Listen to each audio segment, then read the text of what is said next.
Hello everyone, welcome back to my YouTube channel. आज के इस वीडियो में हम एआई की यूनिट 4 करने वाले हैं complete video complete in one shot. तो इस वीडियो को देखने के बाद तुम्हें कोई और वीडियो देखने की जरूरत नहीं पड़ेगी, क्योंकि इसमें तुम्हारे आईपीयू के अकॉर्डिंग मोस्टली सारे ही सिलेबस सारे ही टॉपिक्स कवर है। सो ज्यादा टाइम नहीं वेस्ट करते, डायरेक्ट स्टार्ट करते हैं।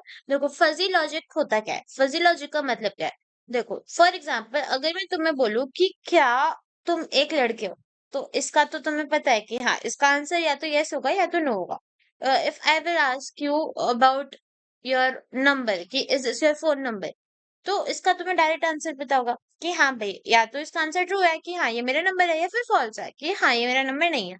बट कभी कभार ऐसा होता है कि कुछ ऐसे क्वेश्चंस होते हैं जिनका आंसर या तो लाइक कंप्लीटली यस भी नहीं होता, कंप्लीटली नो भी नहीं होता, लाइक कंप्लीटली ट्रू भी नहीं होगा और वो चीज कंप्लीटली फॉल्स भी नहीं होगी।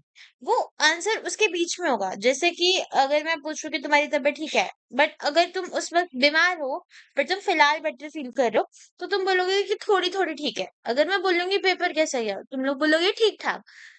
यानी कि बहुत ज्यादा अच्छा भी नहीं गया है, बहुत ज्यादा खराब भी नहीं गया है, it's like a middle value. इसी को बस फजी लॉजिक बोलते हैं। तो फजी लॉजिक का सिंपल सा मतलब होता है वो आंसर जो या तो वेग है या फिर क्लियर नहीं है इतने अच्छे से।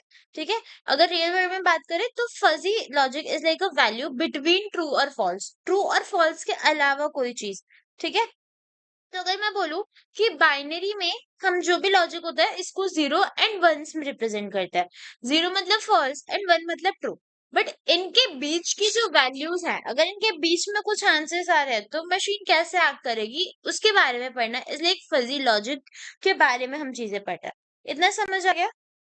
तो ओनली ट्रू और फॉल्स के अलावा जब हम अपने मॉडल्स को ट्रेन कर रहे हैं कि वो उनके अलावा कुछ ऐसी अनसर्टेन इंफॉर्मेशन आ जाती है, उन पे वर्क करने की कोशिश कर रहा है और उनके बेसिस पे डिसीजन लेने की कोशिश कर रहा है। फॉर एग्जाम्पल अगर मैं इसको बोलती हूँ अपने एआई को कि अगर बहुत ज्यादा बारिश हुई तो तुम्हें क्या करना है कि बाहर नहीं निकलना, और अगर मेरा कोई ऐसा मॉडल है, रोबोट है, मैं उसको ये बोल रही हूँ कि अगर बारिश बिल्कुल नहीं होती तो तुम बाहर निकल जाओ, अगर धूप है तो बाहर निकल जाओ। बट व्हाट इफ किसी दिन सूरज एक धूप भी आ रही है और बहुत हल्की हल्की बारिश भी आ रही है, तो ऐसे में मेरा मॉडल क्या करेगा? वो तो कंफ्यूज हो जाएगा। राइट। अब इन्हीं चीजों को हैंडल करने के लिए हम इन चीजों को इम्प्रूव करते हैं। So it can work when the statement is partially true और false rather than fully true और false। अभी जो फजी लॉजिक्स है, ये वाला जो पूरा लॉजिक है, ये सब कहाँ पर देखने को हमें मिलते हैं? इमेज प्रोसेसिंग हो रही होगी, नेचुरल लैंग्वेज प्रोसेसिंग हो रही होगी, या फिर मेडिकल डायग्नोस्टिक्स में, एंड एआई के अंदर तो ये बहुत ज्यादा चलता है ये वाला लॉजिक। ठीक है। अब ये जब भी ऐसे हमारे पास फजी बेस्ड चीजें आ रही हैं मशीन के पास, तो हम उनको डील कैसे करते हैं? उनको डील करने के लिए वी यूज इफ और देन स्टेटमेंट्स। ठीक है। इफ देन स्टेटमेंट्स हो गए, ये जो लॉजिकल स्टेटमेंट्स हो गए, ये वाली चीजें कि अगर ये पर्टिकुलर चीज हो रही है एंड ये वाली चीज भी साथ में हो रही है, ऐसे करके, तो ये वाला पर्टिकुलर एक्शन परफॉर्म कर दो, एल्स ये वाला परफॉर्म कर दो, ऐसे। तो अगर मैं एट द एंड तुम्हें कंक्लूजन दूं हमने जो पूरी बात की उसका, तो fuzzy logic is like a mathematical model जो क्या रिप्रेजेंट कर रहा है? किसी भी आंसर की वेगनेस या फिर अनसर्टेनिटी, कि ये होने के इतने पर्टिकुलर चांसेस हैं भी और नहीं भी। ठीक है। तो ये बेसिकली हमें कंप्लीट इंफॉर्मेशन नहीं दे रहा, पार्शियल ट्रुथ बता रहा है। अब देखो, मैंने तुम्हें पहले बताया था कि जब हम बुलियंस की बात करते हैं, ठीक है, तो बुलियंस में क्या होता है कि वन का मतलब ट्रू और जीरो का मतलब फॉल्स, तो इनके बीच की जो वैल्यू होगी। फजी सिस्टम में ऐसा कोई लॉजिक नहीं होता कि वन मतलब ये है, मतलब इनके बीच की वैल्यूज को वी टारगेट। जैसे अगर इज इट कोल्ड नाम का क्वेश्चन है, अब अगर ठंड है तो ये दे देगा मेरा मॉडल, वरना नो दे देगा मेरा मॉडल। ठीक है, इसको बोल दिया बुलियन लॉजिक।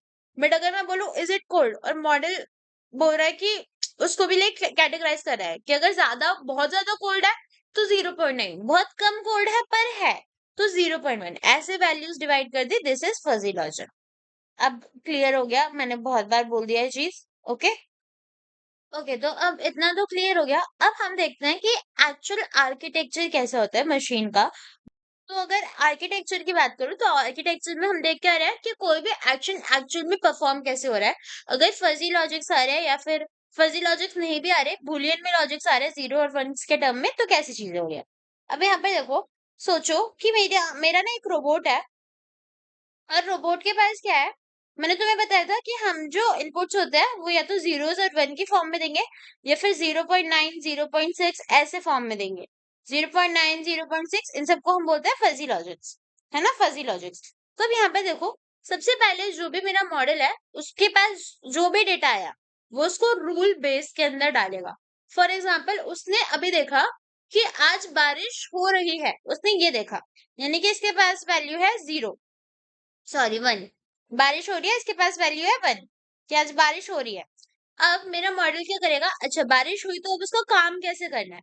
तो रूल बेस के अंदर सारे रूल्स होते हैं इफ और देन वाले। ये पर्टिकुलर चीज हो रही है तो ये करना है, ये पर्टिकुलर चीज हो रही है, ये सारा डेटा रूल बेस के अंदर स्टोर होता है एक्चुअल में मॉडल को क्या क्या करना है।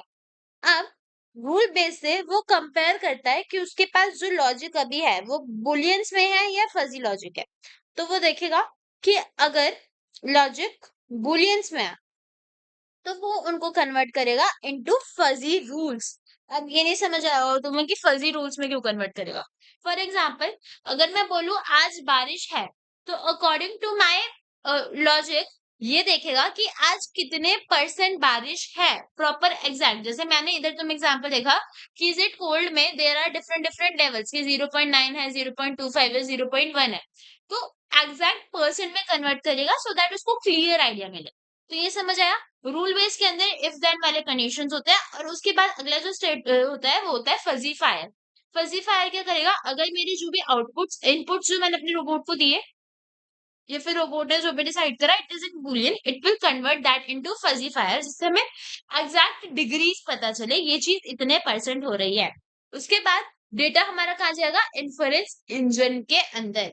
अगर पहले से मेरा जो भी मॉडल ने सोचा वो सारा उसने सोचा ही फजी वाले पर्टिकुलर उसके अकॉर्डिंग है, तो वो डायरेक्ट इन्फरेंस इंजन के ही अंदर जाएगा। तो यहाँ इतना तो क्लियर हो गया कि सपोज तुम्हारा आंसर अगर बुलियन में आता है तो फजी फायर क्या करेगा, उस बुलियन को एक पर्टिकुलर नंबर, जैसे अगर बहुत ज्यादा बारिश है तो 0.9 ऐसे में कन्वर्ट कर देगा। और उसके बाद सॉरी अगर हाँ 1 होगा अगर बारिश हो रही है तो बुलियंस में 0 मतलब नो, 1 मतलब यस। इतना क्लियर हुआ। उसके बाद इन्फरेंस इंजन क्या करता है, देखो इसका काम तो कन्वर्ट करना है। इन्फरेंस इंजन अब क्या करेगा, इन्फ्लुएंस इंजन चेक करेगा कि अच्छा अगर तुम्हारी वैल्यू 0.9 आ रही है मतलब बहुत ज्यादा बारिश है, तो तुम मत जाओ घर से, ऐसा कुछ रूल्स के अकॉर्डिंग जो भी हमारा इन्फरेंस लॉजिक आया उसके अकॉर्डिंग एक्शंस परफॉर्म करेगा। जैसे सपोज मैं यहाँ बोलती कि अगर मेरे बहुत कम बारिश हो रही है पर हो रही है, बट मैंने बोला था कि बारिश हो रही है तो घर से मत जाना, बट तुम बोल रहे हो ये बहुत कम बारिश है so you can go, you can leave the house, right. ऐसा कुछ मेरे पास लॉजिक है। यहाँ पे मैंने चेक करा कि बारिश होने के चांसेस या फिर बारिश कितनी हो रही है, 0.1। इस ऑर्डर में मैंने फजी लॉजिक दे दिया। अभी फजी लॉजिक से एग्जैक्ट डेटा निकालने में हेल्प होगी। फजी लॉजिक देखेगा बारिश हो रही है 0.1 यानी कि बहुत कम है, you can leave the house, ऐसे उसने हमें रूल बता दिया कि अब तुम आगे ये चीज कर सकते हो। और लास्ट में हमारा होता है डी फजी फायर या फिर डी फिजिफिकेशन।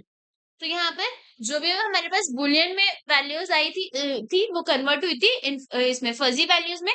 अब डी फजी फायर में रिवर्स हो जाएगा कि जो फजी लॉजिक्स है उनको फर्दर हम कन्वर्ट कर देते हैं इनटू बुलियंस और लास्ट में सिंपली एक पर्टिकुलर आउटपुट दे देते हैं जो होता है कि हमारे रोबोट ने ये एक्शंस परफॉर्म करे।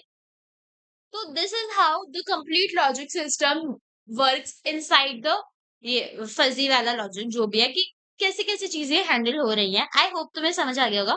एक बार ये देखो, मैं यहाँ पर भी बता देती हूँ रूल बेस का मतलब क्या होगा, इसके अंदर सारे रूल्स होंगे इफ देन कंडीशंस वगैरह सारे, जिनके अकॉर्डिंग जो भी मेरी मशीन है या फिर अगर मैं बोलूँ एआई है वो डिसीजन मेकिंग कर पाएगा। उसके बाद फजीफिकेशन क्या होता है, ये कॉन्सेप्ट क्या है जहां पर हम कन्वर्ट करते हैं इनपुट जो भी हमें क्रिस्प नंबर्स मिले होंगे 0 से 9 या फिर ये वाली चीजें जो भी एग्जैक्ट नंबर्स मिले होंगे, ठीक है, जो भी टेम्परेचर प्रेशर जो भी वैल्यूज मिली इनको कन्वर्ट करता है। फिर इनवेरिएंस इंजन क्या करेगा, ऑन द बेसिस ऑफ हमारी वैल्यू उसकी मैचिंग डिग्री ढूंढेगा कि 0.9 है तो ये चीज होगी, 0.1 है तो ये चीज होगी, ऐसे। और फिर उसको कंपेयर कर लेगा with the rules and last में उसके अकॉर्डिंग हमें एक इनपुट मिलेगा, सॉरी एक आउटपुट मिलेगा कि किस तरीके से वर्क करना है। उसके बाद डिफजिफिकेशन क्या होता है, जहां पर हमारा फजी लॉजिक दोबारा से कन्वर्ट हो जाता है इनटू क्रिस्प वैल्यू। तो convert the fuzzy sets bye the help of inference engine into a crisp value. इतना सारा स्टेप्स ये सारे क्लियर हो गए होंगे। ओके, उसके बाद आते हैं हम मेंबरशिप फंक्शंस में।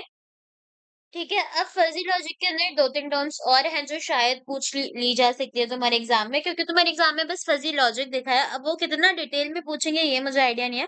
तो मैंने थोड़ा-थोड़ा हर चीज़ का पार्ट लेके चला है कि अगर उसके अंदर से भी कुछ पूछे तो तुम्हें एटलीस्ट थोड़ा-सा आइडिया हो। तो देखो यहाँ पर मेंबरशिप फंक्शन क्या होता है? It is like a graph जो मुझे बताएगा कि अगर 0 वैल्यू है तो ये पर्टिकुलर एक्शन परफ़ॉर्म हो रहा है।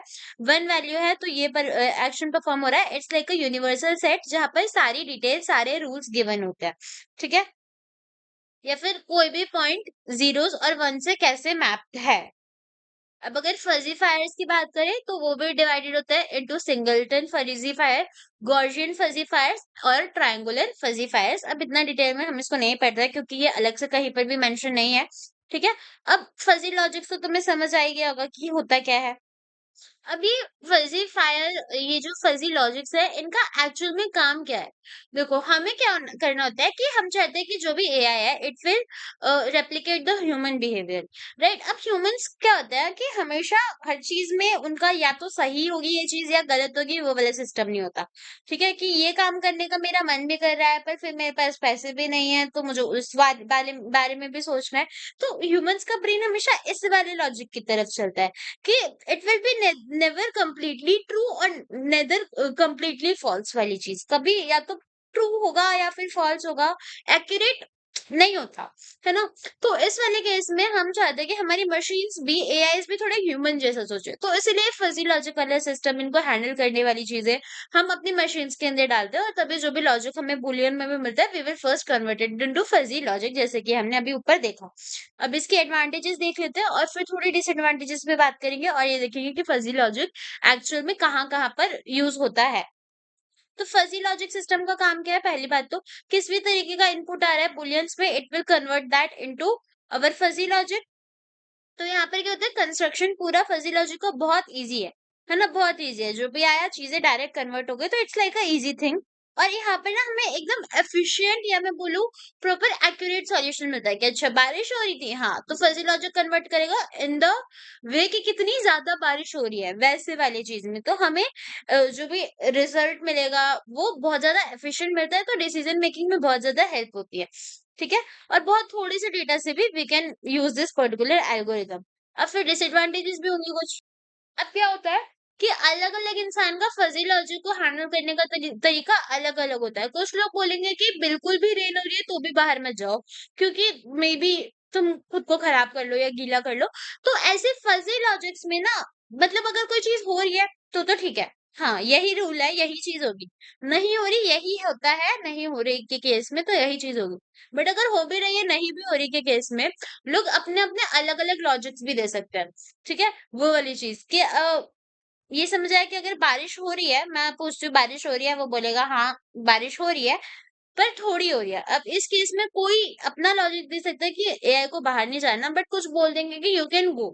तो दिस काइंड ऑफ थिंग्स कि फजी लॉजिक्स में ना मल्टीपल आउटपुट्स हमें मिल सकते हैं, ठीक है? जिससे एम्बिग्युइटी क्रिएट हो जाती है।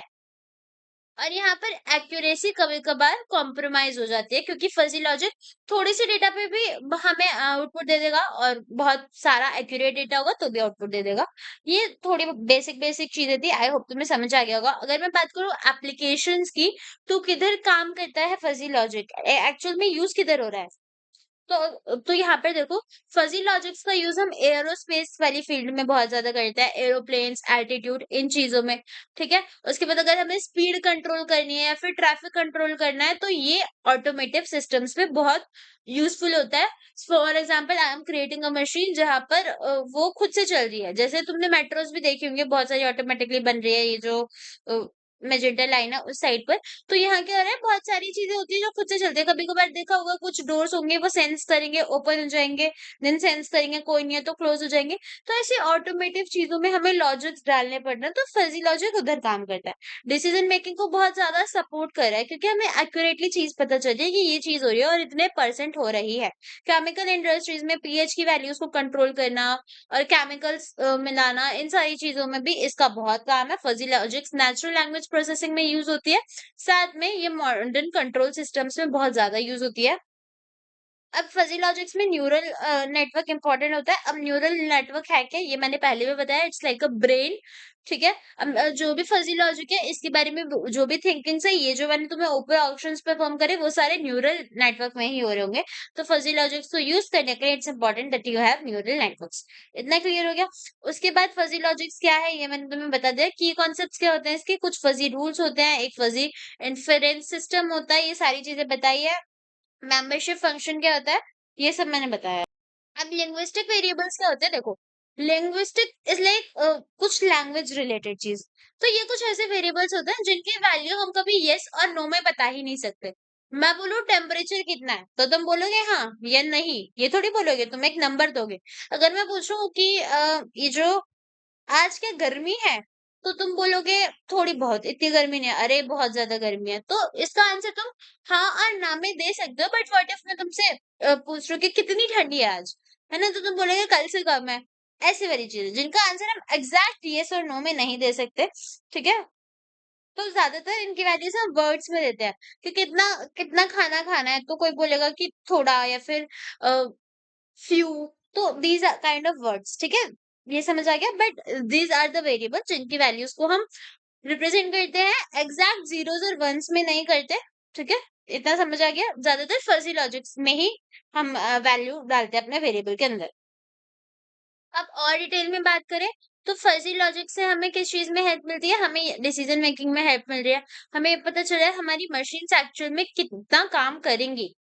और अब फजी लॉजिक के अंदर कंट्रोल सिस्टम्स होते हैं जो कि अनसर्टेनिटी को हैंडल करते हैं, कि अगर मैं वैल्यूज फजीफायर्स में दे रही हूँ तो वो उस चीज को भी हैंडल कर लेंगे, है ना, ये सारी चीज होती है। उसके बाद फजी लॉजिक्स का काम क्या है, अगर मैं बोलूँ तो ये ह्यूमंस को मिमिक कर रहा है ना, ह्यूमंस की डिसीजन मेकिंग एबिलिटी को कॉपी करने की कोशिश कर रहा है। फजी लॉजिक्स इमेज प्रोसेसिंग में बहुत हेल्प होता है, हेल्प करता है। ठीक है, उसके बाद डिसीजन सपोर्ट करते हैं, ये सारी चीजें मैंने बताई है। नेचुरल लैंग्वेज प्रोसेसिंग में भी ये फजी लॉजिक्स का काम होता है। रोबोटिक्स में होता है, इंडस्ट्रियल ऑटोमेशन में होता है, ये सारी चीजें हमने ऊपर भी पढ़ी हुई है। ठीक है, उसके बाद अगर मैं बात करूँ एडवांटेजेस की, तो ये भी मैंने तुम्हें बता दिया कि सिंपल होते हैं, फ्लेक्सिबल होता है। ओके, ये सारी चीजें। तो अगर मैं बात करूं कि इंडस्ट्रियल ऑटोमेशन का मतलब क्या, वो फजिलॉजिक को उधर कैसे काम कर रहा है, किसी चीज की क्वालिटी को एग्जैक्ट बताना कि ये वाली चीज इतनी है, इतनी परसेंट हेल्दी है, इतना ये है, तो यानी कि कंबाइंड फॉर्म में इसकी ओवरऑल क्वालिटी इतनी है।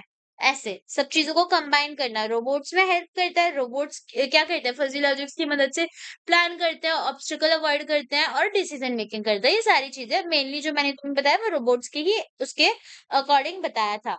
Okay, so now we completed the first topic, which is fuzzy logic, and we are moving to perception in AI agents. ठीक है, परसेप्शन इन एआई एजेंट्स। एआई एजेंट्स क्या है, ये हमने यूनिट 1 2 में पढ़ा है। अब हम देखेंगे कि परसेप्शन क्या होता है। तो परसेप्शन का मतलब अगर मैं तुम्हें बहुत शॉर्ट फॉर्म में बताऊं, इट्स लाइक अगर मैं तुम्हें बोलूं अपने आसपास देखो, तुमने आसपास देखा, अब उस बारे में तुम्हें कुछ टेबल दिख रही होगी, पेन दिख रहा होगा, कॉपी दिख रही होगी, लैपटॉप दिख रहा होगा, और इन सब चीजों को तुम अपने ब्रेन में स्टोर करवा रहे हो। अब अगर मैं तुमसे पूछूं कि क्या तुम्हारे रूम में एक फिलहाल एक लैपटॉप का चार्जर रखा है, तो क्योंकि तुमने अपने रूम को देखा था ऑलरेडी, तुम बता सकते हो कि हाँ रखा है। और फिर मैं तुम्हें कुछ कमांड देती हूँ कि उसको जाओ और अपना लैपटॉप चार्जिंग में लगाओ। तो परसेप्शन इन एआई एजेंट से होता है जहां पर हमारे एआई एजेंट्स अपने एनवायरनमेंट को एनालाइज करते हैं, उसके बारे में सारी इंफॉर्मेशन लेते हैं। उसके बाद according to that particular thing analyse करते हैं उनके पास क्या क्या चीजें हैं, और बाद में डिसीजन लेते हैं सो that they can achieve their particular goal. For example, तुमने वो वाला रोबोट देखा होगा जो अपने आप रूम्स को साफ कर देता है। वो क्या करेगा, उसको एक जगह पर छोड़ दो, वो पहले पूरे एनवायरनमेंट को एनालाइज करेगा, ये चीज कितनी गंदी है, यहाँ पर कितना परसेंट डस्ट है। पूरे इन्वायरमेंट को एनालाइज करने के बाद वो गया, उसने देखा कि अच्छा ये जगह पर डस्ट है, तो वो अपने ही अकॉर्डिंग टास्क कंप्लीट कर देगा अपने, कि उसको क्लीन करना है। और जो गोल है, जिस चीज के लिए वो बना है टू क्लीन, वो अकम्प्लिश कर देगा। This is what known as perception. Okay, perception का सिंपल सा मतलब हो कि एआई एजेंट कितना ज्यादा वी कैन से कितनी उसकी पर्टिकुलर एबिलिटी है कि वो जा रहा है और चीजों को हैंडल कर रहा है, इंफॉर्मेशन को एक्सेस कर पा रहा है, अब अगर मैं बात करूँ ये जो एआई एजेंट्स है ये डेटा लेते कैसे हैं? तो एआई एजेंट्स डेटा ले सकते हैं ऑन द बेसिस ऑफ उनके कैमरा में कोई इन्फॉर्मेशन हुई। मोस्टली ये चीजें होती है सेंसर्स के साथ। ठीक है, सेंस कर लेता है। जैसे अगर मेट्रो का गेट है उसमें कार्ड लगाया है वो खोलेगा एंड देन वो बंद हो जाएगा बिकॉज उसके अंदर सेंसर्स है ना। परसेप्शन की मदद से एआई एजेंट क्या कर सकता है, आसपास का डेटा लिया, रिकॉग्नाइज करा ऑब्जेक्ट्स को पहचाना और फिर देखा कि एक्चुअल कॉन्टेक्स्ट क्या है चीजों का और एक्शंस परफॉर्म करे। अब यहाँ पर दो टर्म्स जो परसेप्शन इन एआई एजेंट वाले टॉपिक में बहुत यूज होती है। ओके, तो अब यहाँ पर मैं बात करूँ तो परसेप्शन के अंदर we have two terms which is percept and percept sequence. अब देखो परसेप्ट का मतलब क्या होता है कि मेरा जो भी एआई था वो उस प्रेजेंट मोमेंट में जो जो चीजें ऑब्जर्व कर रहा है। सपोज कि वो था वहां पर एंड सडनली कॉल आ जाती है, तो बेसिकली मेरा एनवायरमेंट, वो जो एआई एजेंट है वो उस पर्टिकुलर एनवायरमेंट को ऑब्जर्व करेगा कि कोई कॉल आई या कोई म्यूजिक बज रहा। This is percept. But percept sequence is a complete set, मैं बोल सकती हूँ, जहां पर वो सब कुछ स्टोर कर रहा है कि उसने पूरे दिन में क्या क्या चीजें ऑब्जर्व की या क्या क्या चीजें देखी। तो यहाँ पे परसेप्ट में it works for a given moment. ठीक है, बट परसेप्ट सीक्वेंस की बात करें तो यहाँ पर पूरी हिस्ट्री सब कुछ स्टोर हो जाता है, जो भी पूरे एक एजेंट ने पूरे टाइम में वर्क करा और एजेंट उसके मदद से डिसीजंस लेता है। इतना समझ आ गया the difference between percept and percept sequence. अब ये जो परसेप्ट्स हैं, ये जो भी चीजें ऑब्जर्व हो रही है इन्वायरमेंट के अंदर, ये वर्क कैसे करती है, इन पे काम कैसे होता है, पूरा हम ये सारी चीजें देखेंगे कि क्या क्या स्टेप्स इन्वॉल्व हैं किसी भी एआई एजेंट के अंदर परसेप्शन करने के लिए। जब वो एनवायरनमेंट में जाएगा वो चीजों को सेंस करेगा, राइट। सेंस किस किस से कर सकता है, उसके पास जो भी सेंसर्स होंगे, कैमरा होगा, माइक्रोफोन होगा, मोशन डिटेक्टर होगा। इन सारी चीजों की मदद से कोई भी एआई एजेंट अपने एनवायरनमेंट को सेंस करता है। उसके बाद वो डेटा को कलेक्ट करेगा। ठीक है, जो भी उसने अब तक देखा, ऑब्जर्व करा, उसको कहीं पर स्टोर कर। तो सेंस करने के बाद अगला स्टेप होता है डेटा कलेक्शन। अब मेरे एआई एजेंट ने आसपास का सारा एनवायरनमेंट सेंस कर लिया, क्या क्या चीजें होती है ये सब देख ली। उसके बाद वो क्या करेगा, उन सब चीजों को कहीं पर स्टोर करेगा। और जो भी डिटेल्स उसने स्टोर की कि इस एनवायरनमेंट में पर्टिकुलर ये चीजें हैं, इनको उसने स्टोर कर लिया। एक मेरा क्लीनिंग मॉडल है, वो गया, उसने एक रूम में देखा और सबको एनालाइज करा with the help of its sensors, cameras and microphones, और देखा यहाँ यहाँ पर गंदगी है। उसने उस डेटा को कलेक्ट करा। अब नेक्स्ट स्टेप वो क्या करेगा, उस डेटा को प्रोसेस करेगा, है ना, पैटर्न देखेगा, डिसीजंस लेगा कि अच्छा ये चीजें हैं, उसके अकॉर्डिंग उसको क्या क्या चीजें वर्क करनी है। उसने डेटा के अकॉर्डिंग देखा कि इतनी सारी गंदगी है, तो अब वो क्या करेगा, प्रोसेस करेगा, प्रोसेसिंग करेगा कि अच्छा तो इसका मतलब उसको इधर इधर चीजों को साफ करना है। ऐसी चीजों को प्रोसेस करा एंड लास्ट में एक्शन करा, है ना, एक पर्टिकुलर एक्शन जाके क्लीनिंग की। तो प्रोसेसिंग में वो देखेगा कि जो भी इंफॉर्मेशन उसको उसको बताएगी कि एट द एंड उसका गोल क्या होना चाहिए, उसको क्या क्या चीजें करनी चाहिए, क्या क्या स्टेप्स एग्जीक्यूट करने चाहिए। ये पूरा प्लान उसने बनाया और लास्ट में एक्शन परफॉर्म करेगा। This is the steps that an AI agent use for perception building. Clear, starting में सेंस कर रहा है, देन डेटा को कलेक्ट कर रहा है, प्रोसेस कर रहा है और एक पर्टिकुलर एक्शन को परफॉर्म कर रहा है। अब एआई एजेंट्स के अंदर the way they analyse the environment is also different. कुछ हमारा होता है विजुअल परसेप्शंस, कुछ होता है auditory perception, touch perception and multi modal perception. तो विजुअल परसेप्शन इज जब कोई एआई एजेंट एनालाइज कर रहा है अपने एनवायरनमेंट को ऑन द बेसिस ऑफ जो भी उसके कैमराज में स्टोर हो रहा है। टच परसेप्शन की बात करें तो जो भी उसके फिजिकल टचेस वगैरह से जो भी चीजें हो रही है, दिस इज टच परसेप्शन। कि अगर कोई एआई एजेंट को हम टच कर रहा है तो वो कुछ सेंस कर रहा है या फिर डोर खुल रहा है, वैसी चीजें है ना जो टच सेंसर से चले। सो this is touch perception. Auditory perception का मतलब क्या हो गया, देखो ऑडिटरी मतलब ऑडियो। जैसे सीरी वर्क करता है, सीरी को हम कुछ ऑडियो दें वो उसको एनालाइज करती है एंड देन वो वर्क करती है। So this is auditory perception. उसके बाद आता है मल्टी मॉडल परसेप्शन, जहाँ पर वो डिफरेंट सेंसर्स को कंबाइन करेगा, जहाँ पर स्पीच भी होगी, कैमरा भी होगा। ठीक है, फॉर एग्जांपल अगर मैं बात करूँ, कुछ एआई इंटीग्रेटेड सीसीटीवी कैमरास हो गए जिनमें वॉइस रिकॉर्ड भी हो रही है, कैमरा भी चल रहा है। So this is multi modal perception. So these are the type of perceptions and AI agent hold. ठीक है, अब इन परसेप्शन का काम क्या है ये हमने देख लिया। एनवायरमेंट अंडरस्टैंड होगी, इसकी हेल्प से डिसीजन मेकिंग होगी, एआई एजेंट को पता होगा उसको क्या काम करना है, पैटर्न को रिकॉग्नाइज करेगा और यूजर से इंटरैक्ट करेगा। जैसे अगर वॉइस रिकॉग्नाइजेशन है तो Siri will Siri will work on your commands, तुम जो कमांड दोगे सिरी उस पर वर्क करेगा। So this is how an AI agent even interact with its user. इतना क्लियर हो गया। उसके बाद नेक्स्ट जो प्रोसेस है, मतलब नेक्स्ट जो तुम्हारा क्या बोलते हैं टॉपिक है, देखो ये पूरा एक कंबाइंड टॉपिक था, perception in action. Now we talked about perception. Now we are gonna talk about action. What is action? Perception देखा, एनवायरनमेंट एनालाइज करा, अब काम करेगा, पर एआई एजेंट काम करेगा कैसे? तो अगर मैं तुम्हें पहले बात करूँ, एक्शन होता क्या है? एक्शन का मतलब कि किस तरीके से एआई अपने एनवायरनमेंट को देखेगा और उसके बाद कोई भी चीज परफॉर्म करेगा, ठीक है, उसको हम एक्शन बोलते हैं। जो इन्फॉर्मेशन लेके किसी चीज पे एक्ट करने को हम एक्शन बोलते हैं। तो अभी हमने देखा कि पहले तो परसेप्शन करेगा, है ना, एआई पहले तो ऑब्जर्व करेगा, फिर उस बेसिस पे एक्ट करेगा। तो अब एआई को एक्ट कैसे करना है, उसका प्रॉपर प्रोसेस क्या होता है? देखो, सबसे पहले एआई क्या करेगा, अपने एनवायरनमेंट को एनालाइज करेगा, जिस चीज को हम परसेप्शन बोलते हैं। उसके बाद कोई भी पर्टिकुलर गोल सेट करेगा कि ये चीज इसको अचीव करनी है, ठीक है। उसके बाद डिफरेंट डिफरेंट स्टेट्स पे जाएगा। तो अगर मैं बात करूँ स्टेट ऑफ नॉलेज, इसका सिंपल मतलब क्या हुआ कि मेरे एआई के पास अलग अलग नॉलेज है, मतलब बहुत सारा परसेप्शन स्टोर्ड है। उसके हिसाब से वैसे डिफरेंट डिफरेंट स्टेप्स बता रहा है कि ये वाला करने पे बेस्ट रिजल्ट मिलेगा, या ये काम करा तो बेस्ट रिजल्ट मिलेगा। तो इस चीज को स्टेट ऑफ नॉलेज बोलते हैं। जो भी मैं बोल सकती हूँ इन्फॉर्मेशन अवेलेबल है, उसके अकॉर्डिंग उस इन्फॉर्मेशन को प्रोसेस करना बहुत इंपॉर्टेंट है, एंड लास्ट में डिसीजन ले लेना, ठीक है। उसके बाद आता है कंप्यूटेशनल रिसोर्सेज। अब देखो, ये सारी स्टेट ऑफ नॉलेज के बाद आते हैं कंप्यूटेशनल रिसोर्सेज। अब कंप्यूटेशनल रिसोर्सेज का मतलब क्या हुआ? ये जितनी भी रिसोर्सेज हैं उसके पास, ये उसी में से देखेगा। जैसे मैंने बोला, स्टेट नॉलेज में सारा ले लिया कि क्या क्या चीजें हैं, सबको ये करके सबसे ऑप्टिमल डिसीजन मेकिंग कर लिया। इसके बाद ये सारी चीजें क्या है, ये पूरी कंप्यूटर की पावर है, और इन सब की वजह से क्या हो रहा है, एक्शन सिलेक्शन प्रोसेस बहुत ज्यादा इजी हो रहा है कंप्यूटर्स के लिए, ठीक है। सो दैट अगर उसको कोई एक्शन परफॉर्म करना है, तो जो टाइम उसको यूजुअली लगता है उससे कम टाइम लगेगा, अगर ये स्टेट ऑफ नॉलेज ये सारी चीजें करे। अब तुम्हें इतना समझ आ गया होगा, एंड इतना ही तुम्हारे लिए इंपॉर्टेंट है। अगर मैं बात करूँ कैरेक्टरिस्टिक्स क्या होते हैं एक्शन सिलेक्शन प्रॉब्लम के, कि ये परफॉर्म क्यों करी जा रही है एक्शन सिलेक्शन वाली प्रॉब्लम। एक्शन सिलेक्शन प्रॉब्लम है क्या एक्चुअल में, कि किस तरीके से कोई भी एआई अपने एक्शंस को सिलेक्ट करता है। अब इससे हो क्या रहा है, जितने भी अवेलेबल स्टेट्स है उनमें देखेगा कि कौन सा वाला अगर वो परफॉर्म करेगा, तो कॉम्प्लेक्सिटी उसको ज्यादा लगेगी। फॉर एग्जाम्पल, मेरा एक बॉट है चेस वाला।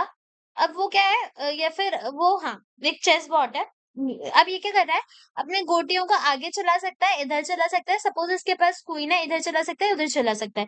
तो वो सारे स्पेसेस को देखेगा और उसके अकॉर्डिंग अपने इन्वायरमेंट को एनालाइज करेगा, उसको क्या क्या करना है, सारी नॉलेज ली, और उसके बाद मूव्स को डिसाइड करेगा, राइट। तो अब ये क्या कर रहा है, जितनी भी इसके पास स्टेट्स हैं वो सब देखेगा, और नेक्स्ट स्टेट कौन सी जानी है वो डिसाइड करना है इसको। तो ये सारे अप्रोचेस को लेके चलेगा, जैसा हमने मिनमैक्स एल्गोरिदम में भी बात की थी। एंड देन ये डिसाइड करेगा कि इसके लिए सबसे बेस्ट अप्रोच कौन सा है, किसको इसको फॉलो करना है, सो दैट कॉम्प्लेक्सिटी रिड्यूस हो जाए। तो अगर मैं बात करूँ कि कॉम्प्लेक्सिटी रिड्यूस हो जाए, बट ये कॉम्प्लेक्सिटी आ कैसे रही है? अगर मेरे पास कोई मॉडल है और उसके पास बहुत सारे मल्टीपल नंबर ऑफ ऑप्शंस हैं, तो वो सारे परसेप्शंस को, उन सारी चीजों को उसको कहीं पर स्टोर करवाना पड़ेगा, याद करने के लिए कि इतने सारे पॉसिबल मूव्स वगैरह है। This is complexity. उसमें से बेस्ट चूज करा तो वो कॉम्प्लेक्सिटी रिड्यूस हो गई, और ये कॉम्प्लेक्सिटी वगैरह रिड्यूस करने के लिए वी हैव डिफरेंट एल्गोरिदम्स, जैसे min max algorithm that we already studied in unit 3। अब समझ आया थोड़ा-सा? ओके, क्लियर हुआ? ओके, आगे बढ़ते हैं। अब अगला फैक्टर क्या होता है? एक तो हो गया कॉम्प्लेक्सिटी, दूसरा है अनसर्टेनिटी। अनसर्टेनिटी के बारे में हमने अभी भी बात की थी कि ये हमारा वो होता है कि कोई भी चीज़ या तो बूलियंस में हो रही है, या फिर उसके बीच में कुछ हो रही है, तो उसको हैंडल करना। अब एआई एजेंट्स उनको भी अच्छे से हैंडल कर सकता है ऑन द बेसिस ऑफ ये जो भी हमारा एक्शन वाला मैकेनिज्म है, इसके थ्रू। कैसे करेगा? सपोज़ मैंने तो नहीं, सपोज़ हमारे इंडिया ने कोई मिशन करा है, ठीक है? और उसके लिए उन्होंने सैटेलाइट भेजा है, राइट। अब उन्होंने जो भी इंफॉर्मेशन थी उस मशीन के अंदर वो फीड कर दी, बट उसके बाद जब वो आगे गया, ऊपर गया, तो कुछ ऐसी सडन चीजें आई जिनके बारे में किसी ने डिस्कस ही नहीं किया था। या फिर इससे बेटर एग्जांपल देती हूँ मैं, मैंने एक ना एआई कस्टमर बनाया है, या फिर एआई मशीन बनाई है, जो क्या कर रहा है, लोगों को on the basis of there orders जज कर रहा है कि इट्स अ गुड कस्टमर, क्योंकि इसने स्टोर पे आया और बहुत जल्दी कुछ खरीदा और बहुत सारे अमाउंट में खरीदा। और एक और कस्टमर है जो क्या स्टोर पे आया एंड बहुत टाइम रुका, बट कुछ नहीं खरीदा। तो ऐसे करके मैं बोलती हूँ, मेरा एआई दो क्राइटेरियाज में लोगों को जज करता है, on the basis of time कितना कंज्यूम कर रहा है, प्रोडक्ट कितना कंज्यूम कर रहा है। So it is a good agent और अ बैड एजेंट, ठीक है। सॉरी, गुड परचेज़र और अ बैड परचेज़र या फिर गुड कस्टमर और अ बैड कस्टमर। अब इसमें क्या होता है, एक इंसान आया, बहुत टाइम लगाया उसने स्टोर में बट बहुत सारा सामान खरीदा। तो ये तो अनसर्टेनिटी हो गई ना, अब तो मेरी मशीन कन्फ्यूज़ रहेगी, इसको इस इंसान को कौन से क्राइटेरिया के अंदर डालूँ? सो ऐसी चीज़ों को हैंडल करने के लिए हमने पहले भी पढ़ा हम कौन सा मेथड यूज़ करते हैं, ठीक है? और स्टार्टिंग ही उसी टॉपिक से की थी तो याद करो उसको। उसके बाद इन सब के थ्रू ये सारी इन्फॉर्मेशंस लेने के बाद एक्शन परफॉर्म करेगा जिससे ये अनसर्टेनिटीज कम हो, है ना? लिमिटेड हो जाए। ओके? जो भी हमारे इंटेलिजेंट एजेंट्स होते हैं वो डायनामिक एनवायरनमेंट कैसा भी एनवायरनमेंट हो उसके अकॉर्डिंग खुद को एडजस्ट कर लेते हैं। ये समझ आ गया? तो ये सारे क्या है फैक्टर्स बोल सकते हैं कि हमारा जो ये जो एक्शंस वगैरह होते हैं ये इनका मेन एम क्या होता है गोल ओरिएंटेड कि ये सारे एक्शंस हमें पहुंचा पाए हमारे गोल तक है ना। उसके बाद होता है रिसोर्सेज कंस्ट्रेंट्स यानी कि जो भी हम एक्शंस परफॉर्म करें हमें एक चीज ध्यान रखनी है that all the actions will be performed in क्या बोलते हैं लिमिटेड चीजें लिमिटेड रिसोर्सेज में बढ़िया रिजल्ट मिले लिमिटेड पावर लगे लिमिटेड एनर्जी लगे ये सारी चीजें ये समझ आ गया। तो अगर मैं बात करूँ ये एक्शन सिलेक्शन स्ट्रैटेजी की एक्शन क्या होता है ये पता चला। एक्शन सिलेक्शन स्ट्रैटेजी क्या हुई या फिर अगर एक्शन सिलेक्शन स्ट्रैटेजी बाद में देखेंगे बट एक्शन एक्चुअली क्या हुआ कि किस तरीके से एआई एजेंट वर्क करता है, कौन-कौन से स्टेप्स को फॉलो करेंगे ये सारी चीजें उनके दिमाग में चलती है। और व्हाट इज एक्शन सिलेक्शन कि ये जो एक्शन एआई को परफॉर्म करना है उसने परसेप्शन रखा, ये सारी चीजें थी एनवायरनमेंट को एनालाइज करा, एक्शन करा। पर एक्शन करते कैसे हैं ये उनके लिए भी they have different different strategies that are categorized into three क्या बोलते हैं सब कैटेगरीज जैसे अप्रोचेस डिस्ट्रीब्यूटेड अप्रोच और dynamic planning. These are the three basic categories जिनकी मदद से एआई डिसाइड करेगा कि ओके उसके पास सब कुछ है अब उसको वर्क कैसे करना है एक्शन कैसे परफॉर्म करना है। So the first approach we have is symbolic approach. तो सिंबॉलिक का मतलब जो भी प्री डिफाइंड रूल्स थे हमारे पास है ना लॉजिक बोर्ड में किसी भी एआई एजेंट के लॉजिक बोर्ड में जो भी प्री डिफाइंड रूल्स थे उसने अपने एनवायरनमेंट को एनालाइज करा और उसके अकॉर्डिंग जो भी डेटा था उन्हीं प्री डिफाइंड रूल्स को यूज करा और डिसीजन ले लिया। सो this is simply a symbolic approach. ठीक है। उसके बाद होता है डिस्ट्रीब्यूटेड अप्रोच। डिस्ट्रीब्यूटेड अप्रोच में क्या करे वो उसके पास डिसीजन तो है बट उसके अलावा भी बहुत सारी चीजें वो एक्स्ट्रा कर रहा है to get in to decide something. तो अगर मैं बात करूँ डिस्ट्रीब्यूटेड अप्रोच में क्या हो रहा है, सपोज मेरे एआई को किसी चीज के अकॉर्डिंग कुछ काम करना है। फॉर एग्जाम्पल इसको कुछ खाना बनाना है या फिर कुछ ऐसा मेरा एआई एजेंट है जो खाना बनाने में हेल्प करता है रेसिपीज बताता है। अब यहाँ पर क्या है उसका एक्शन क्या है रेसिपीज को बताना। अब इसमें वो सिर्फ एक पर्टिकुलर जो भी रूल उसके अंदर सेट है उसके अकॉर्डिंग नहीं काम करके दो तीन लॉजिक्स को कंबाइन करा और फिर परफॉर्म करा। ठीक है। समटाइम्स क्या होता है कि एआई को हम ये कमांड देना है कि you need to follow the human instructions. ठीक है। अब क्या होगा कि अगर उसका ओनर उस एआई एजेंट का ओनर जो उसको कमांड दे रहा है वो गलत है, वो कमांड गलत है, तो एआई एजेंट क्या करेगा उस लॉजिक को एनालाइज करेगा, वो डिस्ट्रीब्यूटेड अप्रोच यूज करेगा। उसने क्या करा अपने एनवायरनमेंट को देखा कि ह्यूमन ने ये कमांड दिया है, उसके बाद वो उस कमांड को एनालाइज करेगा। उसका पहला लॉजिक बोर्ड बोलता है कि जो भी ह्यूमन करे डू दैट। ठीक है। उसका दूसरा लॉजिक बोर्ड बोल रहा है कि but it should be like non violent या फिर कुछ ऐसा होना चाहिए, कुछ अब्यूज ना हो ये सारी चीजें। तो अब एआई क्या करेगा सब चीज को एनालाइज करके ये कंक्लूड करेगा कि इसको ह्यूमन वाला बिहेवियर नहीं करना है। So this is like combined decision making. Right. अगर तुम चैट जीपीटी से नॉर्मल कुछ लिंक्स मांगते हो नोट्स मांगते हो वगैरह chat GPT will give you. But अगर तुम उससे कुछ ऐसे पायरेसी वाला कंटेंट मांगोगे वो मना कर देगा क्योंकि उसका लॉजिक बोर्ड उस वक्त पर मना कर रहा है। And this is how things work. वो डिसीजन मेकिंग कंबाइन करते हैं मल्टीपल यूनिट्स को और फिर सिलेक्ट करते हैं उनका एक्शन। ये समझ आया। So we have two approaches कौन कौन सी symbolic and distributed and now the third one is dynamic. Dynamic approach में क्या होगा कि कोई भी एआई एजेंट अभी जो हमारी करंट पोजीशन है करंट चीजें हैं उनको कंसीडर करेगा, फ्यूचर में क्या क्या प्रॉब्लम्स आ सकती हैं उनको देखेगा और एंड उस अकॉर्डिंग वर्क करेगा। ठीक है। So this is dynamic planning approach.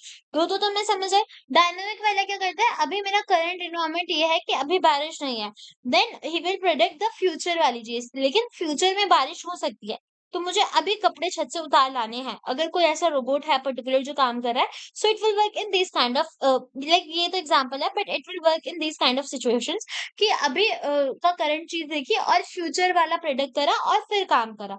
ठीक है। इतना थोड़ा बेसिक तुम्हें समझ आ गया होगा। तो ये थोड़े डायनामिक प्लानिंग वाले जो हमारे क्या बोलते हैं, रोबोट्स हो गए या जो एआईज हो गए, दैट वर्क्स अब इन डायनामिक चीज, दैट आर गुड, ठीक है, ऑप्टिमाइज्ड है, फॉरवर्ड लुकिंग है। इतना समझ आ गया?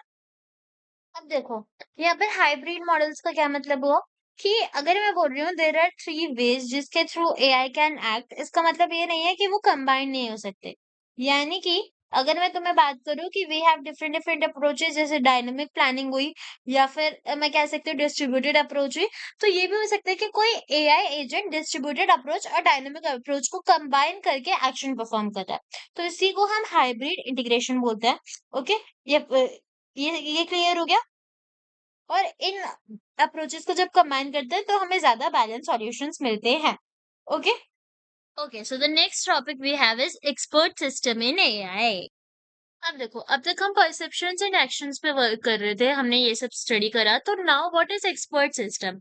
एक्सपर्ट सिस्टम का मतलब क्या होता है कि जब AI tries to actually replicate behaviour of human expert, ठीक है, यानी कि जो भी ह्यूमंस होते हैं, जो हम बोलते हैं ना, कोई किसी पर्टिकुलर फील्ड में एक्सपर्टीज है, जब एआई उसको स्टिमुलेट करने की कोशिश करता है, उसकी डिसीजन मेकिंग एबिलिटी को लेने की कोशिश करता है, उसकी तरह बनने की कोशिश करता है, this is expert system but in AI.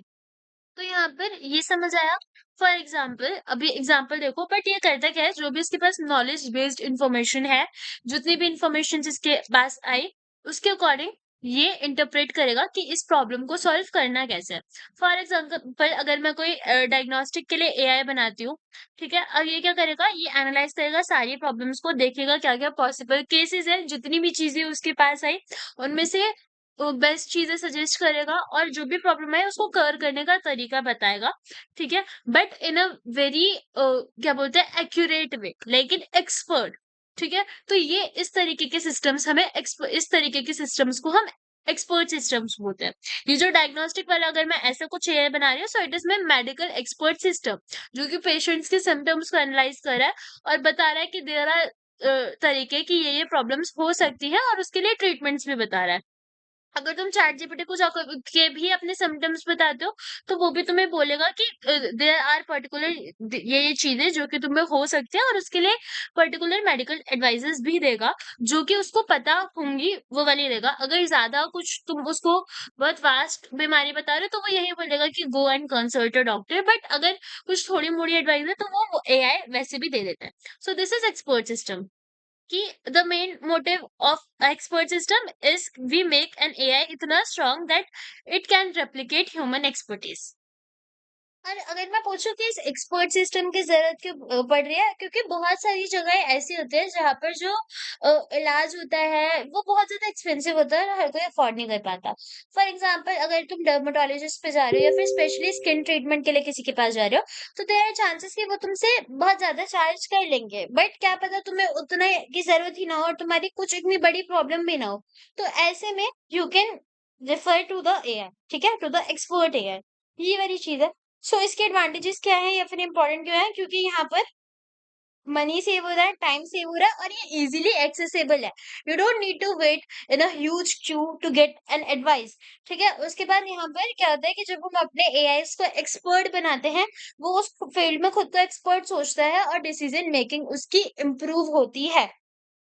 जो ये हमारे एक्सपर्ट सिस्टम्स हम बनाते हैं, यहाँ पर जो भी हम अपने एआई है उसके अंदर डॉक्टर्स की एक्सपर्टीज, उनके नॉलेजेस, उनके एडवाइजेस, ये सारी चीजें भी फीड करते हैं, सो दैट अगर बाय एनी चांस कोई डॉक्टर रिटायर हो जाता है या फिर ये सारी चीजें उसने जो एक्सपर्टीज दी है वो नहीं खोएंगी।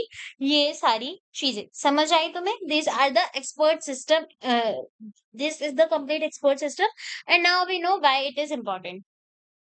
अब इसके भी कुछ कंपोनेंट्स होंगे, कुछ आर्किटेक्चर्स होंगे।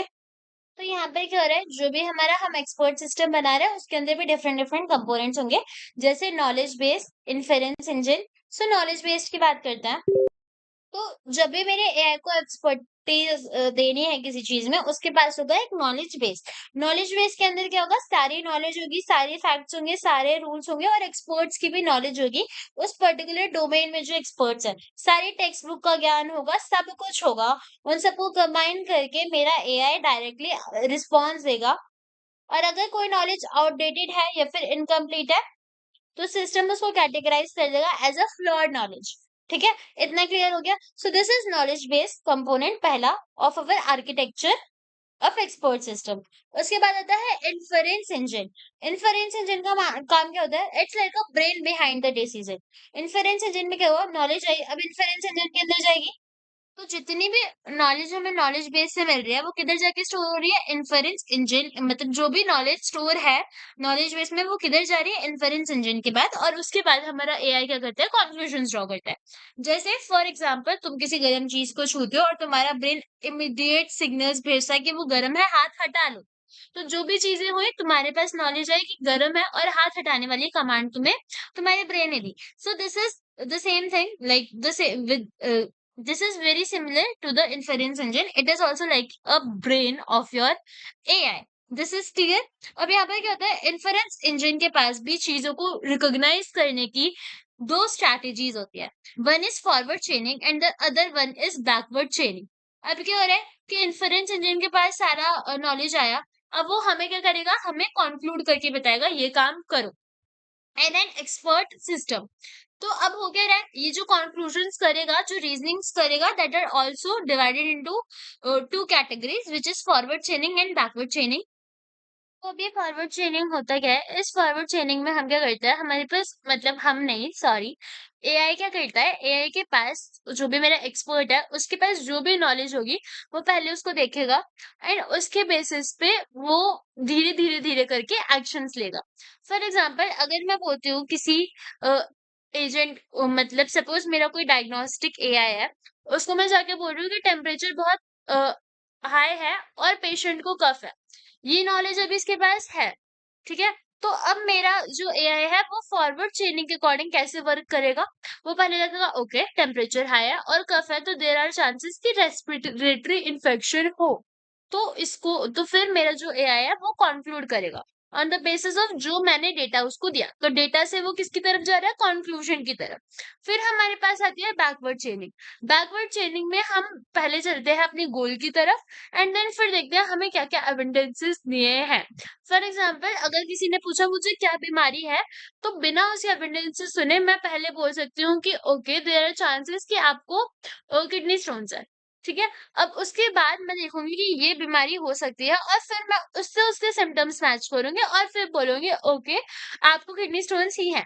तो फॉरवर्ड चेनिंग इज लाइक कि पहले मैंने बीमारी सुनी फिर I am concluding something. Backward चेनिंग is पहले मैं प्रॉब्लम डिसाइड कर रही हूँ और फिर उसको अपनी प्रॉब्लम को सपोर्ट करने के लिए आई एम फाइंडिंग एविडेंसेस। समझ आया तुम्हें? दोनों मतलब समझ आए फॉरवर्ड चेनिंग बैकवर्ड चेनिंग की किधर हो रहा है? इन्फरेंस इंजन के अंदर। क्यों? क्योंकि it is like a brain of the computer. जो भी नॉलेज आई इन्फरेंस इंजन के साथ आई और इन्फरेंस इंजन में गई और फिर इस तरीके से प्रोसेसिंग हुई। और ये सब है क्या? ये है कंपोनेंट्स या फिर architecture of expert system. Expert system क्या है? जहां पर एक एआई रेप्लिकेट करता है एक्सपर्ट्स के बिहेवियर को। समझ आए? ये दो चीजें समझ आए। उसके बाद we will talk about user interface, explanation module and knowledge acquisition module. अब देखो the next component we have is user interface. अब यहाँ पर हो क्या रहा है? जो एक्सपर्टीज है उनके साथ कौन बात कर रहा है? यूजर। और वो प्रॉपर अच्छा इंटरैक्ट हो कि यूजर जो एग्जैक्ट इन्फॉर्मेशन चाह रहा है वो मिले। ये एक कंपोनेंट होता है जिसको हम बोलते हैं user interface.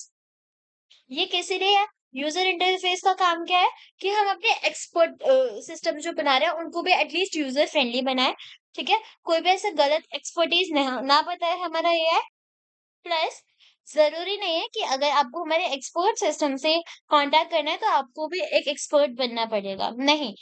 You can being a simple user जिसको उस फील्ड में कोई ऐसी नॉलेज नहीं है but still you can use the particular system, the particular expert system. So this is user interface. So this is the third component of AI. इसके बाद आता है explanation module। एक्सप्लेनेशन मॉड्यूल का काम क्या है? देखो ये सारे मैं तुम्हें बता क्या रही हूँ? एक्सपर्ट सिस्टम के कंपोनेंट, जैसे कि यूजर इंटरफेस प्रोवाइड करेगा और ये स्टेप्स होंगे जिनके थ्रू रीजनिंग करेगा और उसके बाद आता है एक्सप्लेनेशन। तो यहाँ पे क्या होता है, जैसे कभी कभार तुम अगर चैट जीपीटी की मैं बात करूँ वहां पर डीप सर्च वाला फीचर ऑन करोगे तो वो तुम्हें पूरा बताएगा कि वो क्या क्या सोच रहा है, क्या क्या उसके दिमाग में चल रहा है, कौन कौन सी रिसोर्सेज पे वो गया। So we can say that this is an explanation module जहां पर वो तुम्हें सारी ट्रांसपेरेंसी देगा कि अगर वो कोई भी पर्टिकुलर एआई उस कंक्लूजन तक पहुंचा है, उसने क्या-क्या चीजें सोची, कितना रिसोर्सेज पे गया, लाइक स्टेप बाय स्टेप वो तुम्हें सब कुछ बताएगा। एक बार एआई के अंदर भी तुम जाके अपना डीप सर्च वाले मेथड से देखना, तुम्हें समझ आएगा मैं क्या बोल रही हूँ। ठीक है? लेकिन यहाँ पर क्या होता है, फॉर एग्जाम्पल कोई मैथ्स टीचर है, उसने कोई प्रॉब्लम दी, अब तुम डायरेक्ट उसको जाके बोल दो आंसर 5 आया। ठीक है? तुम डायरेक्ट उसको जाके बोलो आंसर 5 आया, तो उसको समझ नहीं आएगा। बट अगर तुम स्टेप बाय स्टेप बताओगे तो उसको पता चलेगा, अच्छा तुमने ये स्टेप्स फॉलो करे थे, तो तुम कंक्लूड करो कि आंसर 5 आया। एक्सप्लेनेशन मॉड्यूल में भी जो भी एआई एक्सपर्ट हमें एडवाइस दे रहा है, वो बताता है कि वो उस तक कैसे पहुंचा। This is the component. उसके बाद आता है नॉलेज एक्वेशन मॉडल। इसका मतलब क्या है कि हमें हमारा जो एक्सपोर्ट सिस्टम है उसको अप टू डेट रखना होता है। कोई पुरानी ट्रिक्स जो थी, जो पहले यूज होती थी, ठीक है, उसको अगर ऐसा कोई चीज है जो वो आउटडेटेड हो गई है, उसको चेंज कर देना। कोई न्यू ट्रेंड आया है उसको एनालाइज करना। So by the help of this we can make our systems more expert in a particular field, more knowledgeable in a particular field, so that they can recognise the current trends. ठीक है, इतना clear हो गया। तो knowledge acquisition model का simple सा काम है, जो भी हमारा एक्सपर्ट सिस्टम है उसको अपडेटेड रखना। जो भी लेटेस्ट इन्फॉर्मेशन हैं, ट्रेंड्स हैं, वो सारे नॉलेज के अंदर डालना। ठीक है, रेगुलर अपडेट्स करना, कोई आउटडेटेड इन्फॉर्मेशन है उसको हटाना। सो this is how our knowledge system looks like. ठीक है, हमारा जो भी एक्सपर्ट सिस्टम होता है वो आता कैसे, अगर पेपर पे क्वेश्चन आया एक्सपर्ट सिस्टम है क्या, जस्ट ड्रॉ दिस डायग्राम। जितना ड्राइंग करोगे, स्टेप्स बताओगे, it will be more beneficial, क्योंकि थ्योरी पेपर है। ठीक है, अब यहाँ पर क्या है, अगर तुम्हें एक्सपर्ट सिस्टम के बारे में बताना है तो होता क्या है, सबसे पहले तुम्हारा एक नॉलेज बेस होगा जिसके अंदर सारी एडवाइस होती है एआई के अंदर। उसके बाद एक इन्फरेंस इंजन होता है जिसके थ्रू प्रोसेसिंग्स वगैरह सारी चीजें होती है, और inference engine contact with the user interface, ये सारी चीजें होती है। इस पूरे को पैक करेंगे, ये पूरा हो गया knowledge from an expert user. ठीक है, और यहाँ पर जो भी नॉन एक्सपर्ट यूजर है ये क्वेरीज भेजेगा हमारे एक्सपर्ट सिस्टम में, और वो वाला एडवाइस देगा। This is how the system works. तो पहले एक नॉन एक्सपर्ट यूजर अपनी क्वेरीज भेजेगा, वो सब प्रोसेस होंगी। This is the complete steps कि इन्फरेंस इंजन के अंदर जाएगा, फिर लॉजिकल रीजनिंग के जाएगा, नॉलेज बेस के अंदर जाएगा, चेक करेगा ये सारी चीजें, एंड फिर एक एडवाइस देगा। तो यहाँ पर मैंने तुम्हें पहले भी बोला था कि एआईस क्या करते हैं, दो स्ट्रेटेजीज यूज करते हैं। एक होता है फॉरवर्ड चेनिंग एंड एक होता है बैकवर्ड चेनिंग। ठीक है, तो फॉरवर्ड चेनिंग जैसे मैंने क्या बताया कि जो भी फैक्ट्स हुए उन सबको कंक्लूड करेंगे और उनके बाद एक पर्टिकुलर डिसीजन पे पहुंचेंगे, यानी कि फैक्ट्स लिए और गोल्स बताया। If I talk about backward चेनिंग, ये तुम्हारे गोल्स होंगे, डिसीजन होगा, डिसीजन से डिसाइड करेंगे ये वाले फैक्टर्स हो सकते हैं या फिर ये वाले फैक्टर्स हो सकते हैं। सो this is your goal driven backward चेनिंग। अगर इन दोनों का डायग्राम आता है, यू कैन ड्रॉ दिस। ठीक है, तो अब यहाँ पे अगर मैं पूरी बात करूँ कि मेरा एक एक्सपर्ट सिस्टम वर्क कैसे करता है, तो यहाँ देखो, फॉर एग्जांपल मुझे एक पेशेंट ने इनपुट दी, अपनी रिपोर्ट्स दी जिनमें फीवर की रिपोर्ट्स है, कफ की है, फॉर एग्जांपल कोई एक्सरे है। मेरा एक्सपर्ट सिस्टम प्रोसेस करेगा ऑन द बेसिस ऑफ जो भी रिजल्ट आया वो अपनी नॉलेज बेस में चेक करेगा, देन देखेगा फॉरवर्ड चेनिंग करनी है, बैकवर्ड चेनिंग करनी है, और एक आउटपुट देगा। ठीक है, एक आउटपुट दिया, उसके बाद क्या हो रहा है कि एक्सप्लेनेशन मॉड्यूल उसको पूरा एक्सप्लेन करेगी कि अगर तुम्हारे पास डायग्नोस्ट ये फीवर है, कफ है, ये सारी चीजें चेस्ट एक्सरे रिजल्ट्स देख के ये सारी चीजें उसको बताएगी।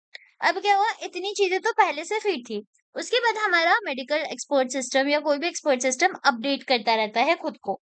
ठीक है, सो दैट वो कुछ नई चीजें बता पाए, कोई वायरल चीज चल रही है, या फिर फॉर एग्जाम्पल सडनली मैंने एक एक्सपर्ट सिस्टम बताया जो सारी बीमारियां बताता था।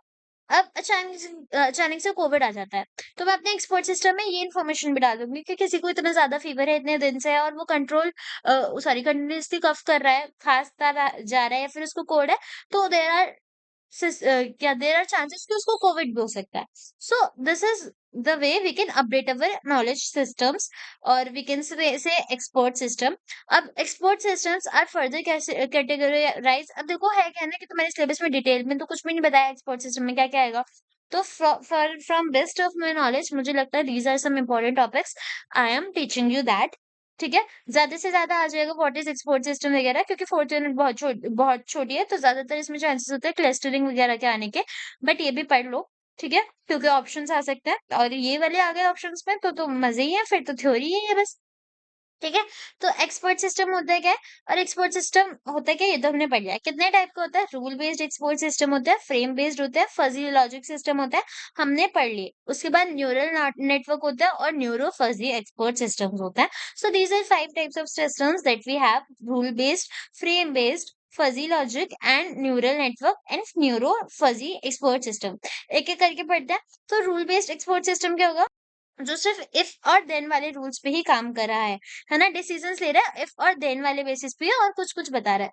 मतलब एक्सपर्ट सिस्टम के अंदर पहले ही सारा डेटा फीड है, ठीक है? उसके बाद वो क्या कर रहा है, यूजर से उसने इनपुट लिया, यूजर ने बोला उसको कोल्ड भी है, कफ भी है, फीवर भी है, ठीक है? तो मेरा अब जो भी एक्सपर्ट सिस्टम है, वो अपने नॉलेज बेस के अंदर के रूल्स देखेगा कि इसको कफ है, तो ये चीज़ हो सकती है, पर साथ में कोल्ड भी है, तो ये वाली चीज़ हो सकती है, एंड फीवर भी है, तो ये चीज़ हो सकती है।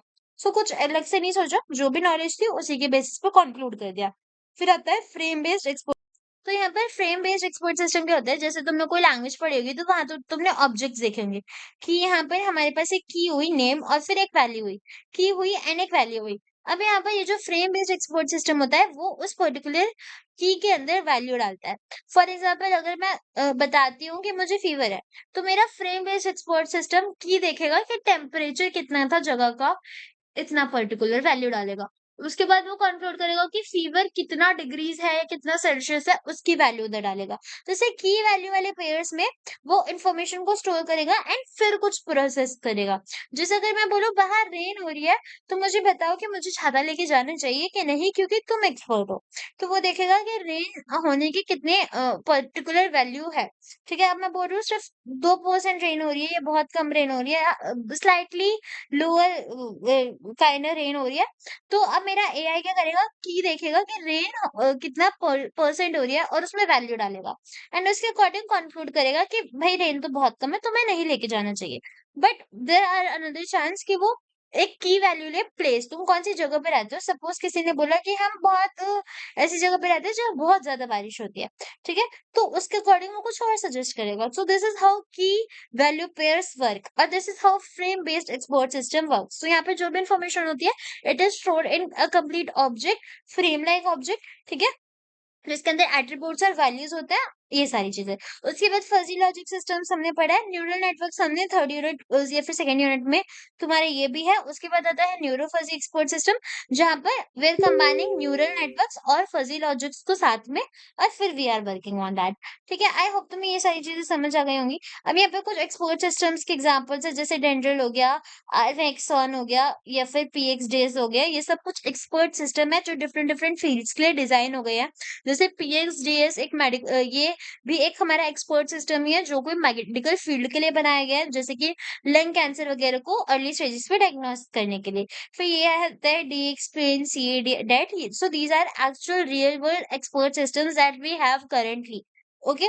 उसके बाद एक्सपर्ट सिस्टम से क्या बोल सकते हैं, एप्लीकेशंस क्या होते हैं, कहाँ कहाँ पर यूज होता है, मेडिकल डायग्नोसिस के लिए होता है, फाइनेंशियल सर्विसेज के लिए यूज होता है, क्योंकि एक्सपर्ट है तो अगर कहीं पर इन्वेस्ट वगैरह करना है, you can basically take its opinion, we can say that. Technical support हो गया, तुम्हें कुछ दिक्कत हो रही है कोडिंग वगैरह में, तो you have different different AIs, I can say, जैसे क्लॉड हो गया, तो it is kind of expert system, है ना? कि वो तुम्हें तुम पूरी फाइल अपलोड करो and it will give you the exact answer. So these kind of systems we have, technical support, manufacturing. अब बेनिफिट्स क्या है? पहला चीज तो कॉस्ट इफेक्टिव है, कहीं पर भी तुम्हें अलग से नहीं जाना, नॉलेज बहुत होती है इन पे, और ये हमेशा अवेलेबल होते हैं, you don't need to wait in a queue, ठीक है? और कंसिस्टेंट रहेंगे and you can contact them without any hesitation वगैरह, तुम अपनी प्रॉब्लम आराम से डिस्कस कर सकते हो। Sometimes it is difficult to actually tell your problem to a real human, but AIs के पास तो क्या ही है, दे डोंट हैव फीलिंग्स, ठीक है? तो तुम जो भी चाहो आराम से बताओ उनको, ठीक है? अब ये क्लियर हुआ? अब कभी-कभार ये तो हो गई बहुत अच्छे एडवांटेजेस, बट अगर एआई इतने ही अच्छे है तो फिर ह्यूमंस की क्या जरूरत होगी, राइट? तो किसी चीज के प्रॉन्स होंगे तो कॉन्स भी होंगे। तो ये फ्लेक्सिबल है, बट ये एक्चुअली ह्यूमन जितना फ्लेक्सिबल नहीं है। ट्राई तो उसी को कर रहा है ना, रेप्लिकेट तो उसी को कर रहा है, देन मेंटेन करना पड़ता है। नॉलेज कभी-कभार लिमिटेड होती है, हमें उसके अंदर और नॉलेज डालनी पड़ेगी, so that it will give us a complete accurate result. समझ आया? And the next, I guess we have two topics: list, Bayesian, and your clustering. And या one more machine learning and उसके बाद ये unit खत्म हो जाएगी। ठीक है, तो तुमने आधी वीडियो तो देख ही ली है एंड अगर तुम्हें अब तक पसंद आ रही है तो चैनल को लाइक कर देना, चैनल को सब्सक्राइब कर देना एंड वीडियो को लाइक कर देना। वीडियोस को शेयर भी कर दिया करो। ठीक है, ज्यादा नहीं बर्बाद करती मैं तुम्हारा वक्त, क्योंकि तुम्हारा एग्जाम होगा एक दिन पहले ही तो देखते हो तुम लोग वीडियोस। सो आते हैं basic understanding of basin belief network. अब देखो, मैंने तुम्हें बेसिक सी चीज़ क्या बोली थी कि हमारे पास बूलियंस के अलावा भी बहुत सारे वी कैन से नंबर्स होते हैं, राइट? जिनको हम फज़ी लॉजिक्स बोलते हैं। अब हो क्या रहा है कि इतनी सारी फज़ी लॉजिक्स है, इन्फॉर्मेशन है, एक्सपर्ट सिस्टम है। अब एक्चुअल में जो अभी हमारा एआई है, वो कुछ लॉजिक्स करेगा, कुछ लॉजिक्स को देखेगा, कुछ-कुछ चीज़ें करेगा जिसके थ्रू वो रिज़ल्ट दे पाए, राइट? ये सब चीज़ें करेगा। तो यहीं पर हमारा आता है बेसिन बिलीफ नेटवर्क। तो अगर मैं एक्चुअल बात करूँ, सो ऐसे अज़्यूम करो कि बेसिन बिलीफ नेटवर्क एक ग्राफ की तरह है, जहाँ पर जो भी मेरी फज़ी लॉजिक्स हैं, ये इनको हैंडल कर पा रहा है। यानी जो भी अनसर्टेनिटीज़ होती है कि ये चीज़ हो रही है, इसका इतना परसेंट चांसेज़ है, ये चीज़ हो रही है, इसका इतना परसेंट चांसेज़ है। इन सब चीज़ों को हैंडल करने के लिए we are using a graphical model, जो प्रोबेबिलिटीज़ बताता है कि अगर एक चीज़ के होने की 0.9% प्रोबेबिलिटी है, तो ये चीज़ करनी है। ठीक है? इस तरीके से अनसर्टेनिटी वाली चीज़ों को हैंडल करके उनके बेसिस पे प्रिडिक्शंस करता है। फॉर एग्जांपल, अगर मैं तुम्हें बोलूँ मेरा एक एआई है जो वर्क करता है कि अगर बारिश हुई तो ये काम करो और बारिश नहीं हुई तो ये काम करो। तो there is no fuzzy logic, right? But अगर मैं अपने एआई को ट्रेन कर रही हूँ कि अगर व्हाट इफ सिर्फ 0.5% बारिश हुई या फिर बारिश होने की प्रोबेबिलिटी 3% है, तो ये जो प्रोबेबिलिटीज़ पे खेल है सारा, इन चीज़ों को हैंडल करना, अनसर्टेनिटीज़ को हैंडल करना is happening with the help of basin belief network. ठीक है, तो अब इसमें क्या क्या चीज होती है, पहले तो एक ग्राफ बनेगा प्रॉपर, एसाइक्लिक ग्राफ बनता है इसमें। ठीक है, नोट्स वगैरह होती है। अब इससे एक एग्जांपल देखेंगे, देन कंडीशनल प्रोबेबिलिटी होती है कि अगर एक चीज हो रही है और उसके होने की एक चीज हुई, उसके होने की प्रोबेबिलिटी ये थी, तो दूसरी चीज होने की प्रोबेबिलिटी निकालो। सो this is how basin belief network work, और इसके कुछ न्यूमेरिकल्स भी है, हम एक न्यूमेरिकल देखेंगे। ओके, उसके बाद आता है प्रोबेबिलिस्टिक मॉडल, यानी कि यहाँ पर प्रोबेबिलिटी डिस्ट्रीब्यूशंस वगैरह होते हैं जो कि तुम चैट्स में पढ़कर आए होगे। तो तुम्हारे लिए बहुत इजी चीजें हो जाएंगी। इतना समझ आ गया? सो बेसिक नेटवर्क्स क्या होता है, जो वर्क करेंगे इन अनसर्टेनिटी को हैंडल करने में। ठीक है, उसके बाद अगर मैं बात करूँ तो यहाँ पर जो भी रिलेशनशिप्स होता है, वो ग्राफिकल मॉडल्स के अंदर जाके स्टोर होता है। ग्राफिकल रिप्रेजेंटेशन होती है, कंडीशनल प्रोबेबिलिटी होती है, प्रोबेबिलिस्टिक मॉडल होता है। फॉर एग्जांपल, जैसे ये ग्राफ देख लो, ये ऐसे कुछ हमारे पास ए साइक्लिक ग्राफ्स होते हैं। अब ए साइक्लिक ग्राफ्स क्या होते हैं, वैसे तो तुमने पढ़ा होगा, बट मैं बता देती हूँ कि सपोज ये मेरे पास एक ग्राफ है। अब इस ग्राफ में क्या हो रहा है, ये ग्राफ एक कंप्लीट क्लोज लूप में चल रहा है और ये एक साइकिल जैसी बन गई है। ठीक है? ये मैं इससे इधर जा रही हूँ, इससे ऐसे इधर जा रही हूँ, इससे इधर जा रही हूँ। सो ऐसे एक साइकिल बन गई है, तो इस ग्राफ को हम साइक्लिक ग्राफ बोलेंगे। एसाइक्लिक ग्राफ क्या हुआ, अब अभी ये ग्राफ ओपन है क्योंकि इसके अंदर कोई भी साइकिल फॉर्म नहीं हो रही। बट जैसे ही मैं इधर एक और एज डाल देती हूँ, तो ये ग्राफ एसाइक्लिक कहलाएगा, क्योंकि इसमें सॉरी, ये ग्राफ साइक्लिक कहलाएगा क्योंकि इसमें एक साइकिल फॉर्म हो रही है। बट जब तक ये नहीं था, ये ग्राफ मेरा एसाइक्लिक था। यहाँ पर कोई भी ऐसा एक कंटीन्यूअस लूप नहीं बना, तो these graphs are my acyclic graph. ठीक है, ये समझ आ गया। और इसी को हम क्या बोलते हैं, यहाँ पर तुम डायरेक्शंस देखो कि हम यहाँ से इधर जा रहे हैं, यहाँ से इधर जा रहे हैं, ये एक प्रॉपर डायरेक्शंस बना रहा है।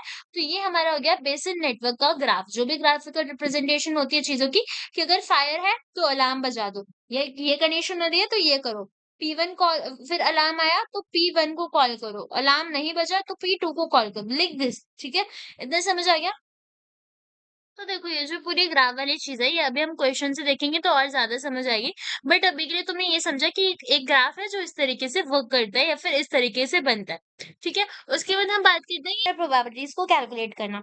उससे पहले मैं एक और बार तुम्हें क्वेश्चन समझा देती हूँ। देखो, हो क्या रहा है यहाँ पर, सपोज़ हमारा ना डिफरेंट डिफरेंट इवेंट्स हैं कि अगर कोई अलार्म बज रहा है, अगर फायर हुई है तो ये पर्टिकुलर अलार्म बजेगा, बर्गलरी हो रही है तो अलार्म बजेगा। ठीक है? अब अलार्म बजेगा तो P1 वाला बजेगा या फिर P2 वाला बजेगा, या फिर मैं बोलूँ प्रोबेबिलिटी ऑफ P1 अलार्म बजेगा या P2 अलार्म बजेगा, ऐसा कुछ हमारे पास वी कैन से ग्राफ है। ठीक है? कि P1 कॉल होगा या P2 इवेंट कॉल होगा, ऐसा कुछ समझ लो। अब यहाँ पर क्या है कि हमने इसका ग्राफ बनाया। ग्राफ क्या कह रहा है, कि अगर ये क्या कह रहा है कि अगर फायर हुई तो P1 कॉल हो सकता है, ठीक है, या फिर P2 कॉल हो सकता है, ऐसे करके हमने एक प्रॉपर ग्राफ बना दिया। अब हमें क्या करना होता है, कंडीशनल प्रोबेबिलिटी में प्रोबेबिलिटी फाइंड करनी है अगर कोई एक पर्टिकुलर इवेंट अगर हो जाता है। यह देखो, फॉर एग्जाम्पल मुझे बोला कि कैलकुलेट करो कि P1 के ट्रू होने की और P2 के ट्रू होने की प्रोबेबिलिटी क्या है। अगर हम तीन फैक्टर्स पे बात करेंगे, अलार्म बज रहा है, ठीक है, अलार्म बजा, इवेंट क्या है कि अलार्म बजा, पर बर्गरी कुछ भी नहीं हुई है और फायर अकर हो गई है, यानी कि वी कैन से कि प्रोबेबिलिटी फाइंड करनी है, ये दो इवेंट्स ट्रू हैं। अगर अलार्म बजा है that means alarm is also true, but burglary नहीं हुई यानी कि नॉट बी, बर्गलरी नहीं हुई नॉट बी, और फायर हुई है तो fire is like true. Okay, यहाँ देखो, यहाँ लिखा है but no burglary and fire has occurred, तो इसका मतलब फायर अकर नहीं हुई है, तो फायर को भी हम फॉल्स देंगे, सो इसको भी फॉल्स ले लेते हैं। तो अब हमने क्या करा, जिन भी चीजों की हमें प्रोबेबिलिटी निकालनी है, जो जो कंडीशन, ठीक है, तो अब प्रोबेबिलिटी निकालनी है कि अलार्म बजा है लेकिन ना तो बर्गली हुई ना फायर हुआ, तो उसकी प्रोबेबिलिटी कितनी होगी, ठीक है, कि P1 कॉल होगा या P2 कॉल होगा। ओके, ये समझ आया। अभी ये निकालना है, तो यहाँ पर हम देखते हैं कि नॉर्मली अगर बर्गलरी हो रही है, बर्गलरी के होने के कितने चांसेस है, दिस इज 0.01। बर्गलरी के ना होने के कितने चांसेस होंगे, किसी इवेंट के होने के P चांस है तो उसके होने के की वो इवेंट होगा उसके चांसेस नहीं होंगे, ये निकालने के लिए हमें 1 - P करना है, ठीक है। तो अगर कोई इवेंट ट्रू है, उसके चांसेस 0.01 है, तो उसके होने के ना होने के चांसेस हो जाएंगे 1 - P। तो 1 जब 0.01 करा, वी गेट 0.999, 0.999, 0.999, हाँ, ठीक है। उसके बाद आता है फायर। तो अगर मैं बोलूँ कि फायर के होने के कितने चांसेस है, 0.02 है फायर के होने की प्रोबेबिलिटी, तो फायर के होने के ना होने की प्रोबेबिलिटी कितनी हो गई, 0.998। तो अब देखो, क्वेश्चन में हमें क्या दिया है कि अलार्म एक ही बजने की प्रोबेबिलिटीज क्या क्या हो सकती है अगर बर्गलरी हो रही है पर कोई भी और फायर भी हो रही है, ठीक है, तो अलार्म बजेगा उसकी प्रोबेबिलिटी 0.95 है और ना बजने की 0.05 है। अगर बर्गलरी होती है पर फायर नहीं लगी है तो उसकी probability of alarm ringing is 0.94। साथ में हमें क्वेश्चन में ये भी दिया है कि पर्सन P1 कॉल होगा, इसकी प्रोबेबिलिटी क्या है अलार्म के बजने पर, और पर्सन P2 कॉल होगा अलार्म के बजने पर, इसकी प्रोबेबिलिटी क्या है। तो इन शॉर्ट मैं तुम्हें ये बताऊं कि ये जो हमने ग्राफ बनाया था कि हमारे पास दो इवेंट्स है, बर्गलरी और फायर, इन दोनों ही केसेस में अलार्म बजेगा, और जब अलार्म बजेगा तो या तो पर्सन 1 कॉल होगा या पर्सन 2 कॉल होगा। तो पहले तो अपनी इंफॉर्मेशन के लिए हमने एक ग्राफ बना लिया, एक वी कैन से एक ये साइक्लिक ग्राफ बना लिया। उसके बाद हमें कंडीशनल प्रोबेबिलिटी की हेल्प से प्रोबेबिलिटी निकालनी है कि पर्सन 1 के कॉल होने की प्रोबेबिलिटी कितनी है अगर अलार्म बजाया जाएगा तो, और पर्सन 2 के कॉल होने की प्रोबेबिलिटी कितनी है अगर अलार्म बजाया जाएगा तो यहाँ पे मैं पहले तो ये लिख देती हूँ कि नॉर्मली अलार्म बजा, तो यहाँ पर अलार्म के बजने की प्रोबेबिलिटी कितनी है, पहले ये निकालेंगे, क्योंकि हमें ये निकालना है अलार्म बजा तो पर्सन 1 के कॉल होने की प्रोबेबिलिटी कितनी है, और अलार्म बजा तो पर्सन 2 के कॉल होने की प्रोबेबिलिटी कितनी है। तो अब हमें इंडिविजुअली प्रोबेबिलिटीज गिवन होगी अलार्म के बजने की, जो कि यहाँ पर दी हुई है, साथ में पर्सन 1 के कॉल होने की प्रोबेबिलिटी दी जाएगी। तो पर्सन अगर अलार्म बजता है तो पर्सन 1 के कॉल होने की प्रोबेबिलिटी 0.95 है, और अगर अलार्म बजता है तो पर्सन 2 के कॉल होने की प्रोबेबिलिटी 0.80 है। ऐसे करके हमें प्रोबेबिलिटीज गिवन है। अब हमें पूरी कंडीशंस दी गई हैं कि प्रोबेबिलिटी 1 के होने की कितनी होगी, 2 के कितने की होगी अगर अलार्म बजा है पर कोई भी वी कैन से कोई भी फायर नहीं लगी है, कोई भी बर्गलरी नहीं हुई है, तो यानी कि तुम्हें ये निकालना है। तो इसके लिए हम क्या यूज करेंगे, अब देखो कैसे हमारा एक्चुअल बेसिक नेटवर्क वर्क करता है। मुझे प्रोबेबिलिटी 1 निकालनी है और गिवन हमें है अलार्म बजा, तो पहले निकालने की सबके प्रोबेबिलिटी निकालने की मैं लिखूंगी प्रोबेबिलिटी ऑफ 1 जब इवेंट ए अकर हुआ है यानी कि अलार्म बजा है, प्रोबेबिलिटी की पर्सन 2 कॉल हुआ जब अलार्म बजा है, प्रोबेबिलिटी की अलार्म बजेगा अगर ना तो बी चल रहा है ना एफ चल रहा है, ठीक है, यानी कि ना तो वी कैन से बर्गलरी हुई है ना फायर हुई है, तो प्रोबेबिलिटी इवेंट ए को निकालने की, फिर प्रोबेबिलिटी बी ना होने की और प्रोबेबिलिटी फायर ना होने की, सबको मल्टीप्लाई करके जो the so the last thing we get is our actual probability कि P1 और P2 कॉल होगा अगर अलार्म बजा है तो।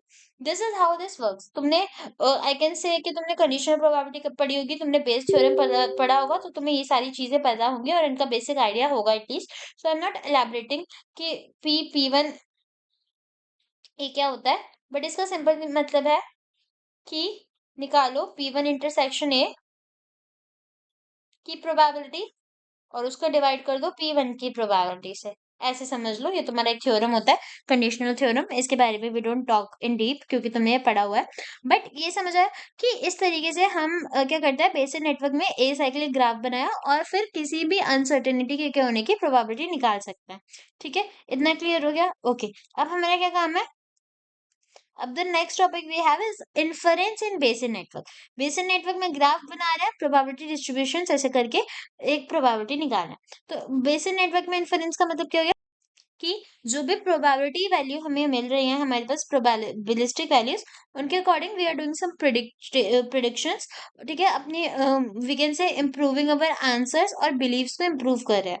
इतना क्लियर हो गया? सो इन्फरेंस का मतलब ये होगा कि बेसिक नेटवर्क से जो भी चीजें मिल रही है या फिर जो भी हमारे पास प्रोबेबिलिटीज है, उनके through we are getting towards our conclusion, we are moving towards our conclusion.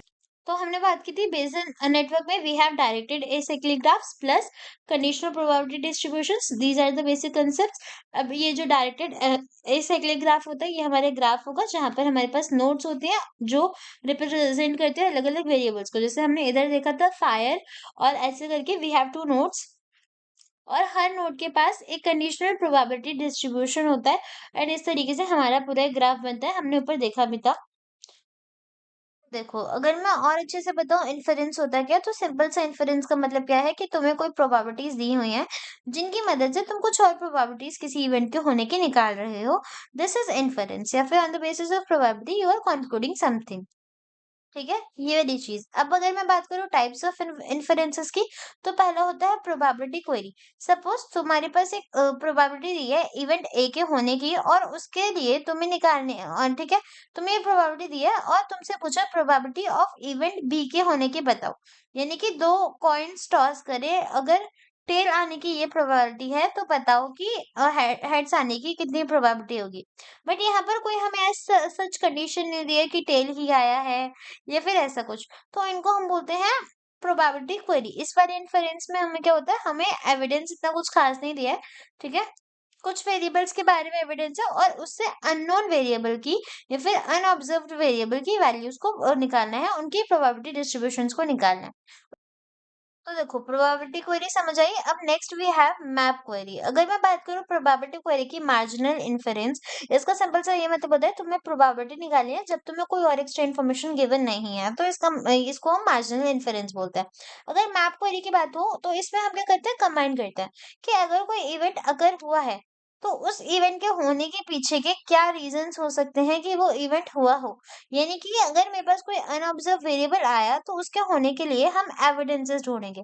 For example, alarm बजा तो उसके क्या कॉजेज हो सकते हैं, या तो फायर हो गई होगी, या फिर बर्गलरी हो गई होगी, या फिर फायर और बर्गलरी दोनों हो गई होगी।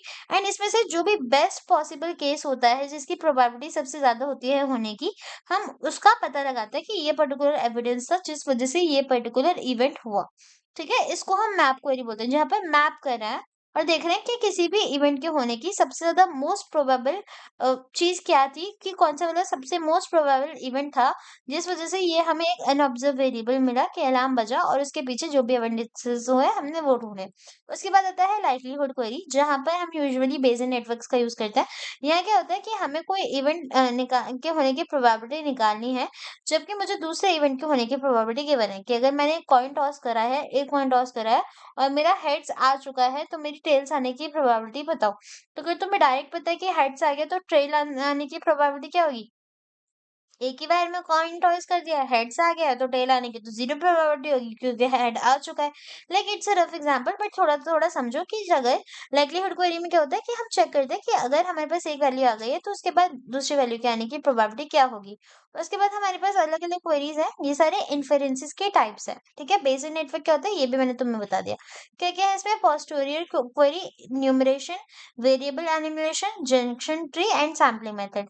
अब पोस्टीरियर क्वेरी, तो अगर मैं बात करूँ तो next query we have is posterior query. तो इसका भी थोड़ा वही मतलब होता है कि अगर तुम्हें पुराने एविडेंस दिए हो ना, तो उसके अकॉर्डिंग नए एविडेंस के होने की प्रोबेबिलिटी निकालो। फॉर एग्जाम्पल, अगर मैंने तुम्हें पहले कुछ बताया है कि अलार्म रिंग हुआ और वो फायर की वजह से नहीं हुआ, तो अब प्रोबेबिलिटी निकालो वो बर्गलरी की वजह से हुआ। तो ऐसा कुछ-कुछ दिया है। So this is poster query, जहाँ पर हम प्रायर नॉलेज जो भी हमें इन्फॉर्मेशन दिया है, उसको कंपेयर करेंगे और फिर न्यू एविडेंस के होने की प्रोबेबिलिटी देखेंगे। उसके बाद आता है न्यूमरेशन। न्यूमरेशन इज लाइक तुम्हारे पास जितने भी इवेंट्स हैं उन सब के होने की प्रोबेबिलिटीज का यू मेक अ टेबल और फिर कंबाइन करा और उसमें देखा कि जो भी इवेंट है उसके होने की प्रोबेबिलिटी पॉसिबिलिटी जिसमें सबसे ज्यादा थी वो मेरा आंसर है। तो यहाँ पर तुम क्या करो, फॉर एग्जांपल अगर मैं तुमसे पूछता हूँ कि एक कंपनी में अलार्म बजा तो अब इसकी प्रोबेबिलिटी बताओ या फिर मुझे ये बताओ कि अलार्म किसकी वजह से बजा। तो तुम सब चीजों के होने की प्रोबेबिलिटीज को कंबाइन कर रहे हो कि अलार्म फायर के बजने से ये चांसेस है, अलार्म इसके पर्टिकुलर चीज के बजने से ये चांसेस है। इन सबको उठाया और कंबाइन करा, ठीक है? और उसके बाद फिर एक कंक्लूजन पे तो पहुंचे तो उसको न्यूमरेशन बोलते हैं। एक ब्रूट फोर्स मेथड है जहां पर हम एक्चुअल में देख रहे हैं, पता लगा रहे हैं कि क्या कॉजेस हुए by joining all the possible we can say known combinations वगैरह। उसके बाद आता है वेरिएबल एलिमिनेशन। यहाँ ये क्या करता है, एलिमिनेट करते रहता है कि अच्छा कोई इवेंट हो रहा है तो इसके तो होने का ये वाला तो कॉज हो ही नहीं सकता, ये वाला भी नहीं हो सकता, ऐसे करके जब एलिमिनेशन होते हैं इनको हम वेरिएबल एलिमिनेशंस बोलते हैं। उसके बाद आता है जंक्शनल ट्री एल्गोरिदम। तो जंक्शन ट्री ट्री एल्गोरिदम में क्या होता है, किसी इवेंट के होने का कॉज निकालना है तो यहाँ पर जो भी हमारा जो हम पहले ए साइक्लिक ग्राफ बना रहे थे it converts into a tree like structure, ठीक है? बेसिक नेटवर्क्स को वी कैन से कन्वर्ट कर देता है इनटू अ जंक्शन ट्री। और यहाँ पर क्या होता है, the eight inference method we have is sampling method, जहाँ पर जितने भी हमारे पास ग्राफ्स होते हैं उनके ऊपर वेट्स रख दिए जाते हैं। अब ये वेट्स वगैरह क्या है, ये हमने अपनी फर्स्ट यूनिट में पढ़ा है। वेट्स वगैरह क्या होते हैं, उनके थ्रू हम किस तरीके से मूव करते हैं जिस पे कम वेट होगा। These are all the that concept. अगर मैं इन्फरेंस की बात करूँ तो इन्फरेंस में इट फर्दर डिवाइड्स, मतलब बेसिक नेटवर्क के अंदर जो इन्फरेंस है वो फर्दर डिवाइड होती है इंटू प्रोबेबिलिटी, जहाँ पर हम डायरेक्ट निकाल रहे हैं। मैप क्वेरी, जहाँ पर हम मैप करेंगे किसी पॉसिबल इवेंट के होने की कंबाइंड प्रोबेबिलिटीज कितनी होंगी। फिर लाइक्लीहुड क्वेरी होता है, पोस्टेरियर होता है, न्यूमरेशन होता है, जंक्शन ट्री जहां पर ट्री बना रहा है, variable elimination where we are doing elimination, sampling method. So these are all the queries we have, these are all the inferences we have. उसके बाद यहाँ पे एक एग्जांपल देखो। सपोज तुम्हें बोला कि एक अलार्म सिस्टम है, ये वही सेम चीज है, बस थोड़ी सी यहाँ पे बोला कि पर्सन की जगह जॉन कॉल होगा या फिर मैरी कॉल होगी। बट ये थोड़ा वैसे वाला है, सो तुम्हें अच्छे से दिखेगा, तुम्हें समझ आ रहा है। इस तरीके से एसाइक्लिक ग्राफ्स हमारे बनते हैं, ठीक है? तो यहाँ पे हम अपने रैंडम वेरिएबल्स को आइडेंटिफाई करेंगे एंड उसके बाद जो भी इंफॉर्मेशन गिवन है उसका यूज करेंगे। अगर मुझे अपने ऑलरेडी पुराने बेसिक नेटवर्क के अंदर कुछ और ऐड करना था, कि सपोज अगर मेरा अलार्म बजता है या फिर मैं बोल सकती हूँ कि सपोज फायर की जगह अर्थक्वेक आया, यहाँ पर हमने फायर को रिप्लेस करा है अर्थक्वेक वेरिएबल से। बट द थिंग इज जैसा पहले ग्राफ था वैसा ही थोड़ा है, तो तुम्हें कुछ ऐसा न्यू नहीं लगेगा। अगर मैं बोलती हूँ कि मुझे यहाँ पर एक और नोट ऐड करनी है कि इफ अर्थक्वेक आता है तो क्या रेडियो अनाउंस करेगा उसको। तो यहाँ मैं एक और बना दूंगी नोट रेडियो नाम का, जिसको मैं अर्थक्वेक से कनेक्ट करूंगी क्योंकि it is indirectly related to your earthquake. ये सारी चीजें ये मैंने सब में पढ़ाया हुआ है पहले कि किस तरीके से हम बेसिक नेटवर्क्स के अंदर ग्राफ्स बनाते हैं। And basic network is a acyclic graph. So यहाँ पर तुम ग्राफ्स को साइकिल नहीं फॉर्म कर सकते। तो अगर मैं ऐसा कोई ग्राफ तुम पेपर में बना के आओगे, सो this is not a valid basic network, ठीक है? तो यहाँ पर अगर मैं कुछ डिस्ट्रक्शंस की बात करूँ तो बेसिक नेटवर्क में you can not make a cyclic graph, ठीक है? वरना वो डायरेक्टली इम्पैक्ट कर देता है प्रोबेबिलिटी डिस्ट्रीब्यूशंस को। और बेसिक नेटवर्क्स में जॉइंट्स वगैरह होता है। तो देखो एक और चीज मैं बताती हूँ, बेसिक नेटवर्क में हम जॉइंट प्रोबेबिलिटी निकालते हैं। अब जॉइंट प्रोबेबिलिटी का सिंपल सा मतलब है कि जितनी भी प्रोबेबिलिटीज है उन सबका ज्वाइन कर देना, यानी कि जैसे तुम्हारा सिग्मॉइड फंक्शन होता है तुम सबको ऐड करते हो, यहाँ पर इसका सिंपल मतलब है सबको मल्टीप्लाई कर देना। फॉर एग्जाम्पल अगर मैं बोल रही हूँ प्रोबेबिलिटी ऑफ कि अलार्म ए बजा अगर फायर लगी into probability of alarm B बजा वो सॉरी अलार्म ए बजा अगर कोई भी आई कैन से अर्थक्वेक आया। सो इन सबको मल्टीप्लाई करके लिखना। This is same similar to this formula. यही है बेसिक नेटवर्क का फॉर्मूला ऑफ जॉइंट डिस्ट्रीब्यूशन। इस पर हमने पहले ही ऊपर क्वेश्चन कर लिया सो दैट तुम्हें फॉर्मूला ट्रिकी ना लगे। So we already perform a question calculation here. ये देखो, इसको तुम लिखोगे, सबको हम कंबाइन कर रहे हैं, मल्टीप्लाई कर रहे हैं, तो जॉइंट ऑपरेशन ही लगा रहे हैं सारी प्रोबेबिलिटीज में। समझ आया? बेसिक नेटवर्क यही है, सारी प्रोबेबिलिटीज को मल्टीप्लाई कर देना। बहुत सिंपल सी चीज है, बहुत बड़ा टॉपिक नहीं है। आई होप तुम्हें समझ आ गया होगा, ठीक है? इसके बाद हम मूव करते हैं आगे, ये यही फॉर्मूला है। एक और क्वेश्चन देख लेते हैं बेसिक नेटवर्क पर ही। ठीक है, सपोज यहाँ पर हमने एक मेडिकल एआई एक्सपर्ट बनाया है जो कि लंग कैंसर्स को डिजाइन करता है, डायग्नोस करता है कि किसी पेशेंट के पास लंग कैंसर है या नहीं है, ये सारी चीजें। अब हमने क्या दिया है कि इसमें डिफरेंट डिफरेंट वेरिएबल्स यूज होंगे कि सपोज पेशेंट क्या स्मोक करता है, ठीक है, क्या उसको लंग कैंसर है जो उसको डायग्नोस करा जाएगा, क्या वो कफ है, कफ करता है, या फिर उसका एक्सरे पॉजिटिव आ रहा है लंग कैंसर का। So these are all the variables we will take कि अगर स्मोक करता है तो लंग कैंसर हो सकता है, या तो पहले से ही लंग कैंसर हो, दीज आर थिंग्स।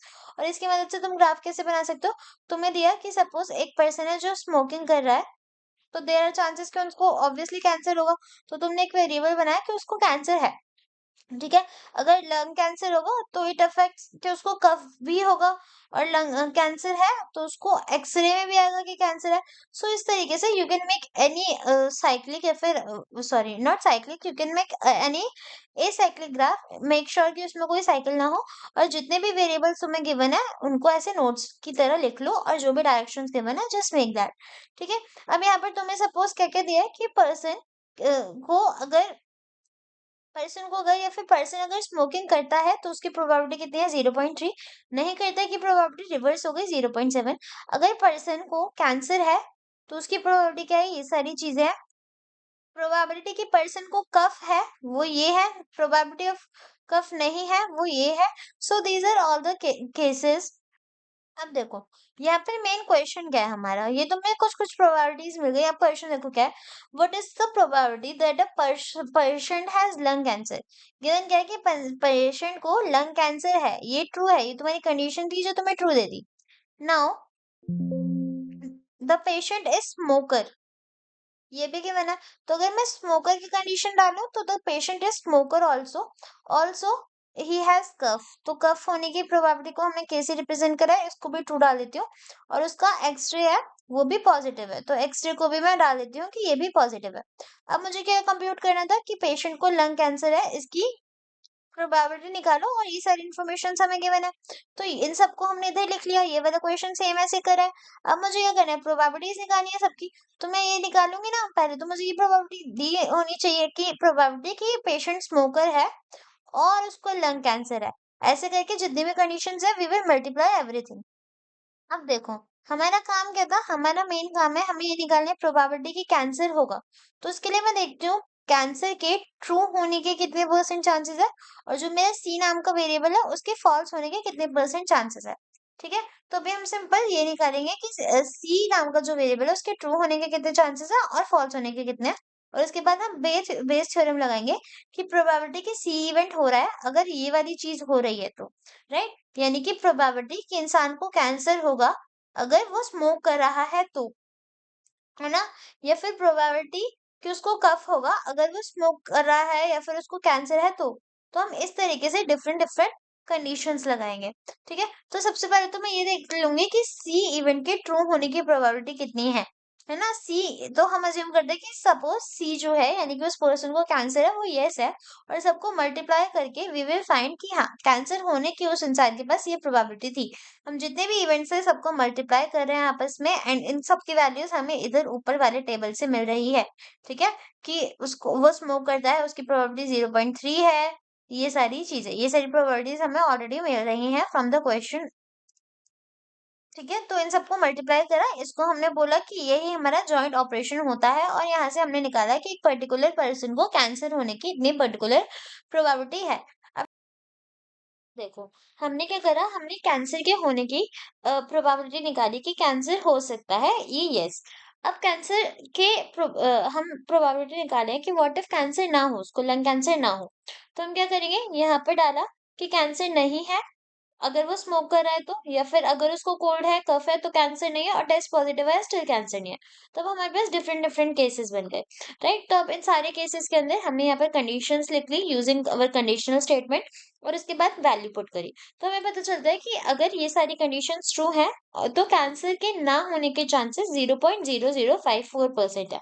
यानी कि अगर वो स्मोक करता है, या फिर उसको कफ है, कोल्ड है और उसकी रिपोर्ट्स भी पॉजिटिव है, तो कैंसर के आने के चांसेस 0.0216 थे। बट अगर वो ऐसा कुछ भी नहीं करता तो कैंसर के आने के चांसेस, मतलब ये सारी चीजें करता है बट कैंसर नहीं है, तो इसके चांसेस 0.054 है। अब हमें क्या करना है, हमें कंप्लीट एविडेंस निकालना है, हमें पता करना है कि उसको कैंसर है या नहीं है, it is with respect to जो भी वो चीजें कर रहा है। तो अब हमने होने के चांसेस और ना होने के चांसेस को दोनों को कंबाइन करा और हमें रिजल्ट मिला 0.027। अब इसको हमने अंडर ये हमने इसको एविडेंस को डिनोमिनेटर में डाला।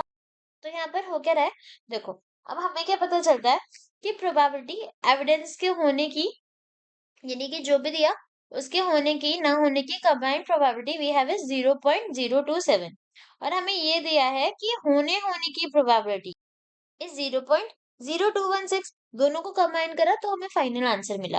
अब आई नो यहाँ पर थोड़ी सी कंफ्यूजन हो रही है, मैं तुम्हें सिंपल बताती हूँ कि हमने करा क्या। देखो हमने प्रोबेबिलिटी निकाली कि जितने भी इवेंट्स गिवन है उसके बाद हमें कैंसर होने की मतलब उस पर्टिकुलर इंसान को कैंसर होने की क्या प्रोबेबिलिटीज है, अगर वो स्मोक करता है या फिर उसको कफ भी है और सब कुछ पॉजिटिव भी आ रहा है। तो हमने बोला कि इसकी प्रोबेबिलिटी है 0.0216। उसके बाद मैंने बोला अच्छा, व्हाट इफ वो सब कुछ कर रहा है बट स्टिल फिलहाल उसको लंग कैंसर नहीं है, फिलहाल उसको लंग कैंसर नहीं है, इसकी प्रोबेबिलिटी निकालो। एंड इसकी हमने प्रोबेबिलिटी निकाल ली क्या, इसकी हमने प्रोबेबिलिटी निकाल दी 0.0054।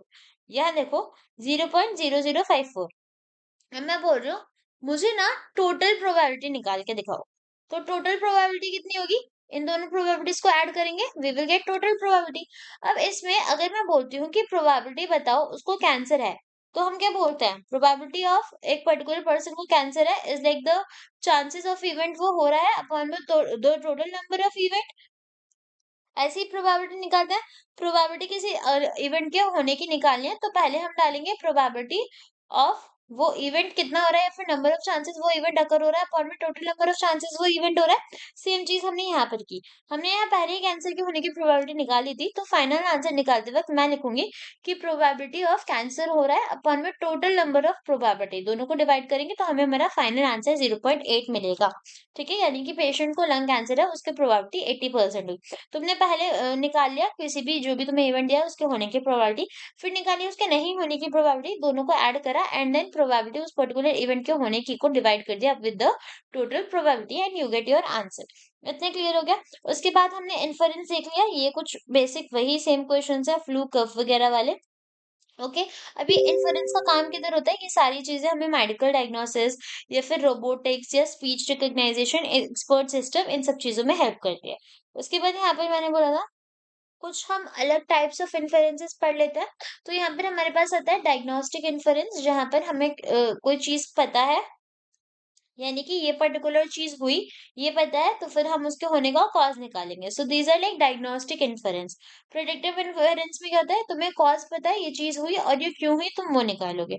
ठीक है, so this is your predictive inference, so you are calculating something something this kind of things. ठीक है, अब यहाँ पर हमारे पास इन्फेरेंस फॉर्मूला हम क्या यूज करते हैं प्रोबेबिलिटी के अंदर फाइंड करने के लिए, वी यूज बेस फॉर्मूला के अगर किसी के इवेंट के होने की प्रोबेबिलिटी एच बाई, सपोज कि हमें निकालना है प्रोबेबिलिटी ऑफ एच अगर ई इवेंट ऑलरेडी अकर हो चुका है, तो तुम्हें प्रोबेबिलिटी ऑफ ई निकालनी होगी। ये तुम्हारी पूरी बेस थ्योरम है जो तुमने पहले भी पढ़ी थी, so I am not explaining that in detail क्योंकि आई नो तुम्हें ये चीज आती होगी। ठीक है, अब यहाँ पर जब इन्फेरेंस निकालना होता है तो हम सारी प्रोबेबिलिटीज को कंबाइन करते हैं। ठीक है, इट्स लाइक सबको मल्टीप्लाई कर दो या फिर जितनी भी प्रोबेबिलिटीज है उन पर ज्वाइन लगा के उन सबको ऐड कर दो, तो these things we already studied. ठीक है, so the next topic we have is K means clustering.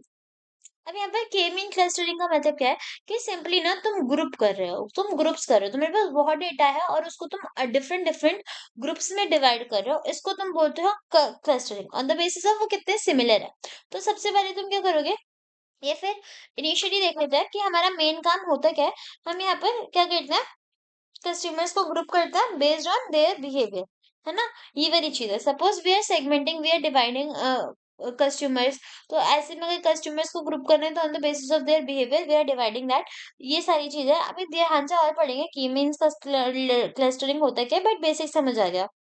यहाँ पर होता क्या है कि सपोज मेरे पास एक बहुत लार्ज नंबर ऑफ पीपल हैं जिनको मुझे डिवाइड करना है, तो मैंने कुछ पॉइंट्स बना लिए और फिर जो कस्टमर उस पर्टिकुलर पॉइंट को सेटिस्फाई कर रहा होगा उसके को हम उस पर्टिकुलर ग्रुप में डालेंगे। So where we quick some random we pick some random points जिनको हम सेंट्रोइड्स बोलते हैं हर डेटा के अंदर, और फिर उसके बाद उसके अकॉर्डिंग हम चीजों को डिवाइड करते हैं। ये सारी चीजें मेन गोल क्या है कि हम अपने डेटा पॉइंट्स को डिवाइड कर दें इनटू सिमिलर डेटा पॉइंट्स और उन सबको सेम ग्रुप में डालें। This is your clustering. For example you have a lot of unlabelled data, बहुत सारा डेटा तुम्हारे पास है। तुमने 3 अलग-अलग ग्रुप्स बनाए और उन ग्रुप्स के अंदर अपने डेटास को डाला जो सिमिलर वाले थे। तो दिस इज योर के मींस क्लस्टरिंग। यहाँ पर मानो तुम्हें एक आइटम्स दिए हुए हैं बहुत सारे जिनके कुछ-कुछ फीचर्स पता है बट अभी वो ग्रुप नहीं है। तो के मींस क्लस्टरिंग में तुम डिफरेंट डिफरेंट ग्रुप्स बनाओगे with the name of items, और फिर सपोज तुमने डाला इलेक्ट्रॉनिक तो उसके अंदर जितने भी इलेक्ट्रॉनिक वाले थे वो चले गए, और तुम डालते हो मशीन तो मशीन वाले जितने भी एलिमेंट्स है वो चले गए। So this is how you completely make a labelled cluster. ठीक है, you transform the cluster from unlabelled cluster to labelled वाला। ठीक है, ग्रुप कर दिया सिमिलर काइंड ऑफ क्या बोलते हैं डेटा सेट्स को। ठीक है, तो के मींस क्लस्टरिंग का सिंपल मतलब है this is the algorithm with which categorise the items into K groups और क्लस्टर ऑफ सिमिलैरिटी। ठीक है, यहाँ पर ये क्या करता है यूक्लिडियन डिस्टेंस की वजह से पॉइंट्स के बीच में जो भी एक ग्रुप के अंदर पॉइंट्स डिवाइड है उनके बीच में डिस्टेंसेस निकालने में हेल्प करता है। So this is the work of Euclidean distance, ये भी हमने प्रोबेबिलिटी में पढ़ा है। तो अब ये पूरा के मींस क्लस्टरिंग होता कैसा है? सपोज बहुत सारे डेटा सेट्स हैं तो हम कुछ रैंडम ग्रुप्स बना लेंगे जिनको हम सेंट्रोइड्स बोलेंगे, सेंट्रोइड्स पॉइंट्स। और उन सेंट्रोइड्स पॉइंट्स के अकॉर्डिंग एक पर्टिकुलर डेटा उठाया जो उस सेंट्रोइड के अंदर आ रहा है उसको उस पर्टिकुलर ग्रुप के अंदर डाल देंगे। अब देखो ये तो हो गया बेसिक अप्रोच, बट अगर और डिटेल में तुम्हें थोड़ा बताऊं तो होता क्या है कि suppose we have very unlabelled data sets. अब हमने क्या करा, उनको लेबल करना है इनटू ग्रुप्स। तो मैंने एक ग्रुप बना दिया और उसके बाद मैं क्या करूंगी, उस पर्टिकुलर जो भी मेरा पॉइंट है वो कौन से ग्रुप से सबसे ज्यादा क्लोज है हम वो चीज देखते हैं। ठीक है, हम उसका एवरेज निकालेंगे और फिर उसके उसके पास उसका जो भी क्लोजेस्ट कोऑर्डिनेट है हम उसको उसके अंदर डाल देते हैं। और ये प्रोसेस तब तक करते हैं जब तक हमें कंप्लीट लेबल क्लस्टर्स ना मिल जाए। इतना समझ आ गया?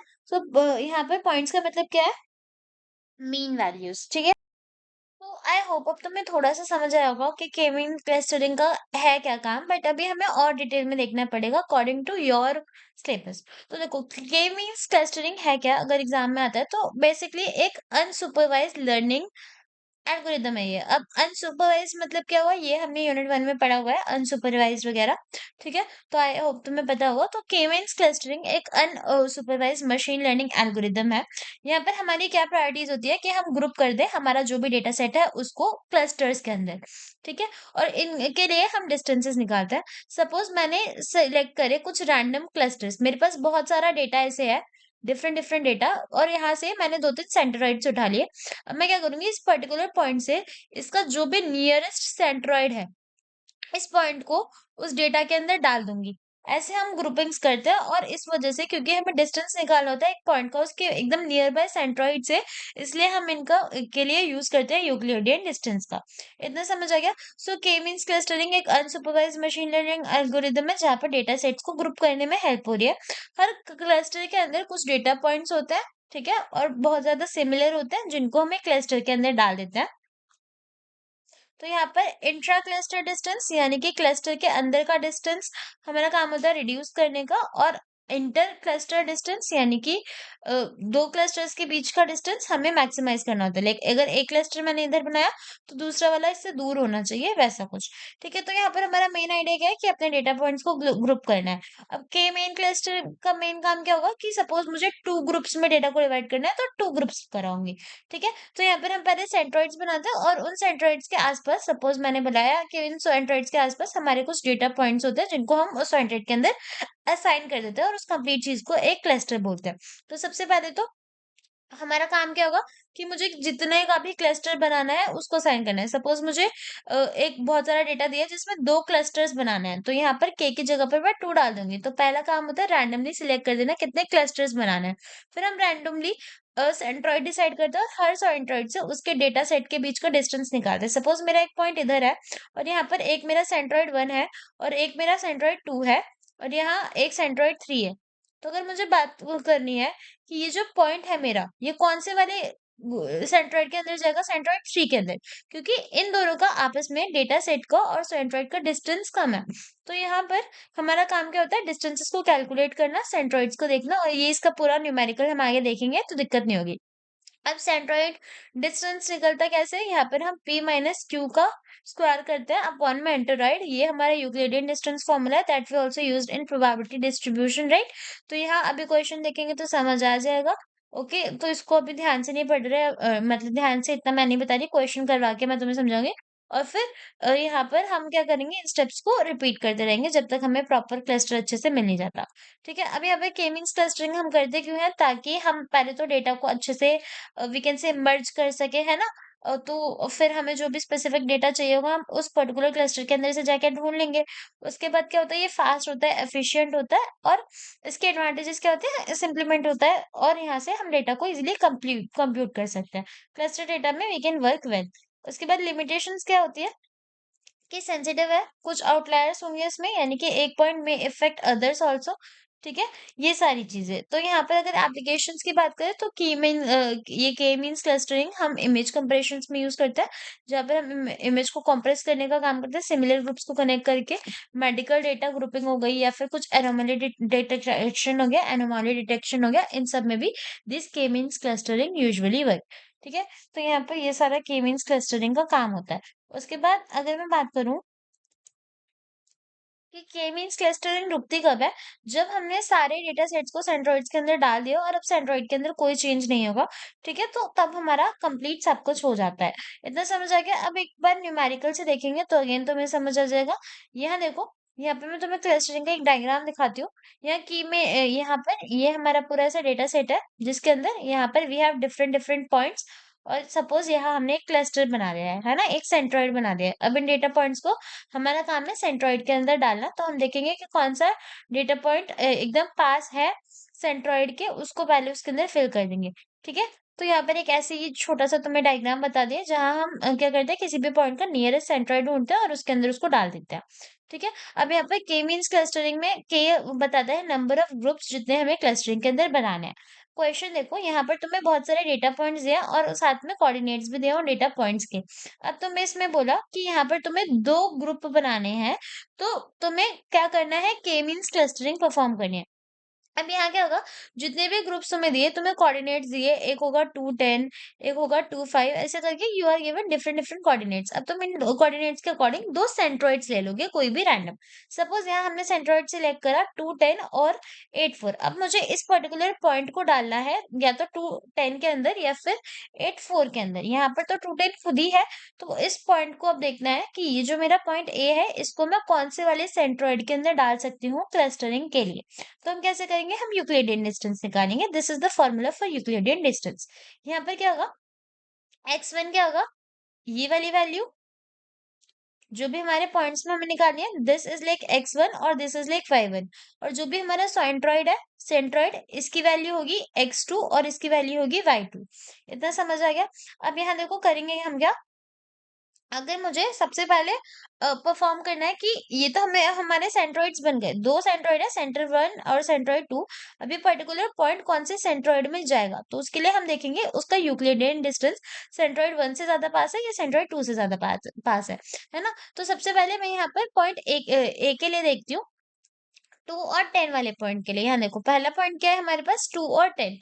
तो 2 और 10 को सेंट्रोइड ए से भी कंपेयर करेंगे, सेंट्रोइड 1 से भी कंपेयर करेंगे और सेंट्रोइड 2 से भी कंपेयर करेंगे, किसके ज्यादा पास है।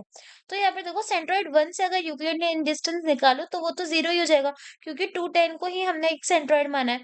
अब इसका डिस्टेंस सेंट्रोइड 2 से निकालेंगे। सेंट्रोइड 2 हमारे पास क्या है, पॉइंट है 2 और 10, और दूसरा जो हमने सेंट्रोइड बनाया था इधर देखो, वो था 8 और 4 का। तो हम दो पॉइंट्स के बीच में यूक्लिडियन डिस्टेंस निकालेंगे, 8 और 4 और 2 and 10, and this is the formula for calculating it. सब करा और मेरा आंसर आया 8.49।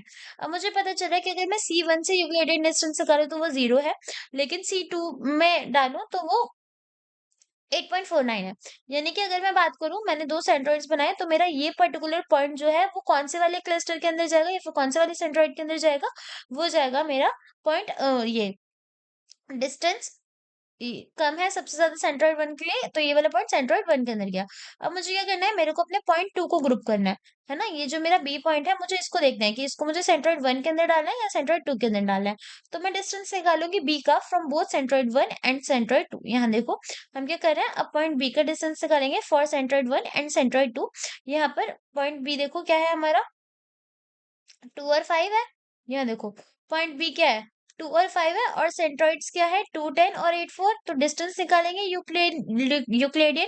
क्या करा, 2 और 5 के बीच में ये हमारे क्या है, पॉइंट्स के वो एक्सेसेस या फिर कोऑर्डिनेट्स, और ये हो गए हमारे जो भी हमने सेंट्रोइड चूज करा उसके कोऑर्डिनेट्स। दोनों को ये फॉर्मूला लगा दिया यूक्लिडियन डिस्टेंस वाला, वी गेट 5। इधर भी फॉर्मूला लगा दिया, वी गेट 6.08। मेरे को बताओ दोनों में से सबसे कम डिस्टेंस किसका है, 5 का। तो अगर मैं पॉइंट बी की बात करूं तो वो कहाँ पर जाएगा, 5 के पास, यानी कि सेंट्रोइड 1 के पास। तो इस तरीके से ये वाला गया सेंट्रोइड 1 के पास। ऐसे ही करके हम हर पॉइंट के लिए, जैसे पॉइंट सी की वैल्यू 8 4 है और हमें पर सेंट्रोइड पता है, सेंट्रोइड हमारा 2 10 है और एक 8 4 है। तो हम 2 10 से डिस्टेंस निकालेंगे, इट इज 8.49। और उसके बाद अगर मैं बात करूं 8 4 से डिस्टेंस निकालेंगे तो वो 0 होगा, क्योंकि यहाँ पर देखो अगर मैं अपने पॉइंट की बात करूं, सेंट्रो ये पॉइंट सी की, वो भी हमारा 8 और 4 ही है और सेंट्रोइड भी 8 और 4 ही है। ठीक है, पॉइंट सी हमने 8 और 4 लिया था और सेंट्रोइड भी 8 4 ही लिया था। तुम कुछ भी सेंट्रोइड्स ले सकते हो, जरूरी नहीं है सेम ही लो। बट यहाँ पर डिस्टेंस हमारा मिनिमम किसका आ रहा है, इस वाले पॉइंट का, राइट? तो हमने इसको डिसाइड कर लिया कि ये सबसे ज्यादा क्लोज है C2 के, and we repeat this step for all the further points by calculating Euclidean distance of every point. उसके बाद क्या होगा, ये सब हमें पता चल गया। अब हमें क्या करना है, जितने भी हमारे कोऑर्डिनेट्स आए, यहाँ देखो यहाँ पर क्या हो रहा है, बेसिकली अब हमारा किस क्या स्टेप होता है, हमने रैंडमली सेंट्रोइड्स को डिस्कवर करा था और सेंट्रोइड्स के अंदर हमने अपने अलग अलग पॉइंट्स को डाला। क्लस्टरिंग का यही काम होता है। उसके बाद हम क्या करते हैं, इन पॉइंट्स के according we make some new centroids. ठीक है, न्यू सेंट्रोइड्स बनाते हैं ऑन द बेसिस ऑफ हमारे पुराने सेंट्रोइड्स में क्या क्या वेरिएबल्स या फिर मैं बोलूँ कितने पॉइंट्स आए। तो अगर मैं बात करूँ कि मेरा जो पुराना वाला सेंट्रोइड था उसके अंदर पॉइंट ए था, बी था और डी था, तो मैं क्या करूंगी सबके लिए अब इसकी मदद से मैं एक न्यू सेंट्रोइड बना रही हूँ, जिसके लिए मुझे एक्स कोऑर्डिनेट और वाई कोऑर्डिनेट चाहिए। तो इन सबके एक्स कोऑर्डिनेट्स को ऐड करा और एवरेज निकाला, वाई कोऑर्डिनेट्स को ऐड करा और एवरेज निकाला, और अपने लिए एक न्यू सेंट्रोइड डिस्कवर करा, बनाया। Same we do with centroid 2, यानी कि कोऑर्डिनेट 2। हमारे पास सेंट्रोइड 2 है, सेंट्रोइड 2 था, 8 4 हमने लिया था। अब हम देखेंगे कि 8 4 के अंदर हमारे पास कौन कौन से पॉइंट्स आए, 8 4 के अंदर कौन कौन से पॉइंट्स आए। अब यहाँ पर रिज्यूम करो, 8 4 के अंदर हमारे पास सिर्फ एक ही पॉइंट था, 8 4। तो यहाँ तो हमारा कोई न्यू सेंट्रोइड बन ही नहीं पाएगा, क्योंकि हम मीन नहीं ले पाएंगे। अब ये मीन वाली चीज भी समझ आ गई होगी, इसलिए मैं बोल रही थी we will discuss that with question. हम कब तक रिपीट करते हैं, जब तक सारी आइट्रेशन खत्म नहीं हो जाती और हमारा सेंट्रोइड चेंज नहीं होता है। देखो ये चीजें हम तब तक करते हैं। यहाँ पर देखो, यहाँ पे मेरा सेंट्रोइड चेंज होना बंद हो गया था, सॉरी इसमें तो चेंज हुआ था, इस वाले में 8 4 जब हमने लिया था तो हमारा सेंट्रोइड चेंज नहीं होता, मतलब सेंट्रोइड बिल्कुल परफेक्ट है। We don't need to change that particular centroid. So this is how the things work. ठीक है, और तब तक एक इक्विवेलेंस क्लस्टरिंग चलती है, जब तक हमें हमारे फाइनल क्लस्टर्स नहीं मिल जाते। तो this is my final output. तो ये वाला भी तुम्हें समझ आ गया होगा। अब आते हैं मशीन लर्निंग पे।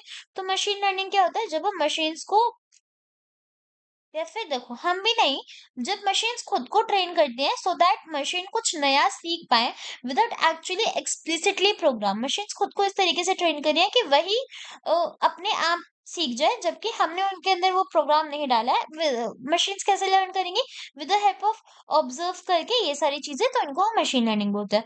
अब लर्निंग्स तो हमने पहले ही पढ़ी हुई थी कि सुपरवाइज्ड होती है, अनसुपरवाइज्ड होती है एंड री होती है।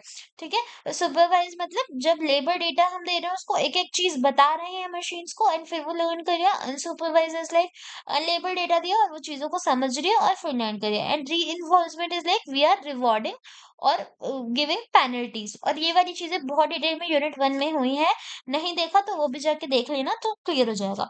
ठीक है, तो आई गेस मशीन, देखो आई गेस भी नहीं, आई कैन टेल यू कि मशीन लर्निंग और एआई के कॉन्सेप्ट बहुत सिमिलर है। बस मशीन लर्निंग इज लाइक जब मशीन्स खुद से लर्न कर रही हैं, बाकी टाइप्स ऑफ लर्निंग्स वगैरह सेम ही है। ये जो सुपरवाइज लर्निंग है इसमें कौन कौन से एल्गोरिदम यूज होता है, लीनियर रिग्रेशन, लॉजिस्टिक रिग्रेशन, ये सारी चीजें भी हमने पढ़ी हुई हैं। ठीक है, अनसुपरवाइज लर्निंग हो गया, फिर री इन्फोर्समेंट लर्निंग हो गया। बाकी यहाँ पर हमारे कुछ डिसीजन ट्री बनते हैं, ये सारी चीजें। उसके बाद न्यूरल नेटवर्क्स वगैरह तुम्हारा यूनिट पहले 3 में कवर है। ओके, यहाँ देखते हैं मशीन लर्निंग की एप्लीकेशंस क्या होती है। मशीन लर्निंग किधर किधर यूज होती है, हेल्थ केयर हो गया, फाइनेंस हो गया, ई कॉमर्स, रोबोटिक्स, हर जगह आई कैन से मशीन लर्निंग का यूज होता है। उसके बाद मशीन लर्निंग के अंदर भी एक्सपर्ट सिस्टम्स होते हैं that mimics your decision making of a human expert. तो ये वाली चीजें हमने बता रखी है। उसके बाद मशीन लर्निंग के अंदर नेचुरल लैंग्वेज प्रोसेसिंग आता है, ये सब यूनिट 1 के अंदर है। सो जितनी भी चीजें तुमने अब तक पढ़ी उसको जब हम मशीन के रेफरेंस में बात करें, this is a machine learning. अब मशीन लर्निंग के न्यूरल लैंग्वेज प्रोसेसिंग का मतलब सिंपल सा ही होता है कि मशीन्स को इस तरीके से ट्रेन कर देना कि वह ह्यूमन लैंग्वेज को भी इंटरप्रेट कर पाए। तो यहाँ पर एप्लीकेशंस क्या होंगे, मशीन के ट्रांसलेशंस में, चैटबॉट्स बनाने में, स्पीच रिकॉग्नाइजेशन में, ये सारी चीज़ों में हम इसका यूज़ करते हैं नेचुरल लैंग्वेज प्रोसेसिंग का। अब रोबोटिक्स क्या होती है? ये फील्ड जहाँ पर हम मशीन्स को बना रहे हैं, ठीक है? जो एक्चुअल में सेंस कर पा रही है चीज़ों को और रिएक्ट कर पा रही है उनके बेसिस पे, तो वही हमारा रोबोटिक्स होती है। यानी कि when we are combining AI with machine learning, कि एक एआई बनाया साथ में आर्टिफिशियल इंटेलिजेंस डाली मशीन के अंदर, साथ में वो खुद से भी चीज़ें लर्न कर रही है, so this complete thing is our robotics. ठीक है? तो एआई का काम कहाँ पर होता है? एआई रोबोटिक्स में कैसे यूज़ होती है? परसेप्शन प्रोवाइड करेगा, हमारा जो रोबोट है वो प्लान कर पाएगा। सो this is like your complete things, जो भी टॉपिक्स आएंगे। अब यहाँ पर अगर मैं बात करूँ तो हमें जितना मशीन लर्निंग में पढ़ना होता है वो यही होता है कि what is supervise learning, unsupervise, decision tree, perception, ये सारी चीजें।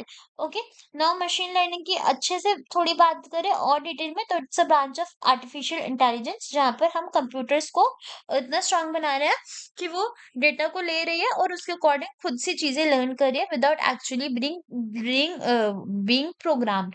ठीक है? वो जो भी हम डेटा उसको दे रहा है उसकी हेल्प से खुद पैटर्न्स को आइडेंटिफाई करिए, ये सारी चीजें। तो यहाँ पर कोर कॉन्सेप्ट क्या है कि मशीन्स लर्न एक्चुअल में कर कैसे रही है, उसके भी अलग अलग मेथड्स होते हैं। यहाँ पर जो मशीन होगी वो पैटर्न बिल्ड करेगी, पैटर्न्स को कनेक्ट करेगी, खुद के अकॉर्डिंग मॉडल बिल्ड करेगी, and it is doing all that to improve their performances. ठीक है? अब की एस्पेक्ट्स क्या है, यहाँ पर मेन रोल तो आर्टिफिशियल इंटेलिजेंस ही प्ले कर रहा है ना? तो एक कंप्लीट हम जो पढ़ते हैं वो आर्टिफिशियल इंटेलिजेंस है, जिसका एक छोटा सा हिस्सा है मशीन लर्निंग, जहां पर मशीन्स या फिर जो भी हमारा एआई है वो खुद से लर्न करने की कोशिश करे, दैट्स इट। अब मशीन लर्निंग में भी जब मशीन लर्न करती है, इट यूज सम रूल्स और सम प्री डिफाइंड प्रोसीजर्स, और उनको एनालाइज करके ही चीजें होती हैं। अब मॉडल्स क्या होता है मशीन लर्निंग एल्गोरिदम के अंदर? मशीन लर्निंग एल्गोरिदम के अंदर क्या होता है, जब हम अपने एआई को ट्रेन कर रहे हैं तो उसके पास कुछ सेट ऑफ डेटा आ गया है, जिसको हम मॉडल बोल रहे हैं, जिसको मशीन्स बाद में यूज कर सकती है। तो अगर मशीन लर्निंग की बात करूँ तो तुम्हारे सिलेबस में सिर्फ मशीन लर्निंग लिखा है, ऐसा कुछ स्पेसिफाई नहीं है। सो जितनी भी रिलेटेड चीजें होती है मैं तुम्हें सब पढ़ा रही हूँ, like supervise learning, unsupervise learning, और ये सब तुमने पहले भी पढ़ा हुआ है, डीप लर्निंग वगैरह। ठीक है? अब मेन काम क्या होता है मशीन लर्निंग का, इमेज रिकॉग्नाइज कर लेना, स्पैम फिल्टरिंग करना, फ्रॉड डिटेक्शन, ये सारी चीजें, मेडिकल डायग्नोसिस, ये वाली चीजें। तो अब मैंने तुम्हें यूनिट 4 के सारे टॉपिक्स कवर करा दिए। एक बार तुम्हारे सिलेबस चेक कर लेते हैं और फिर देखते हैं कि कितना हो गया है।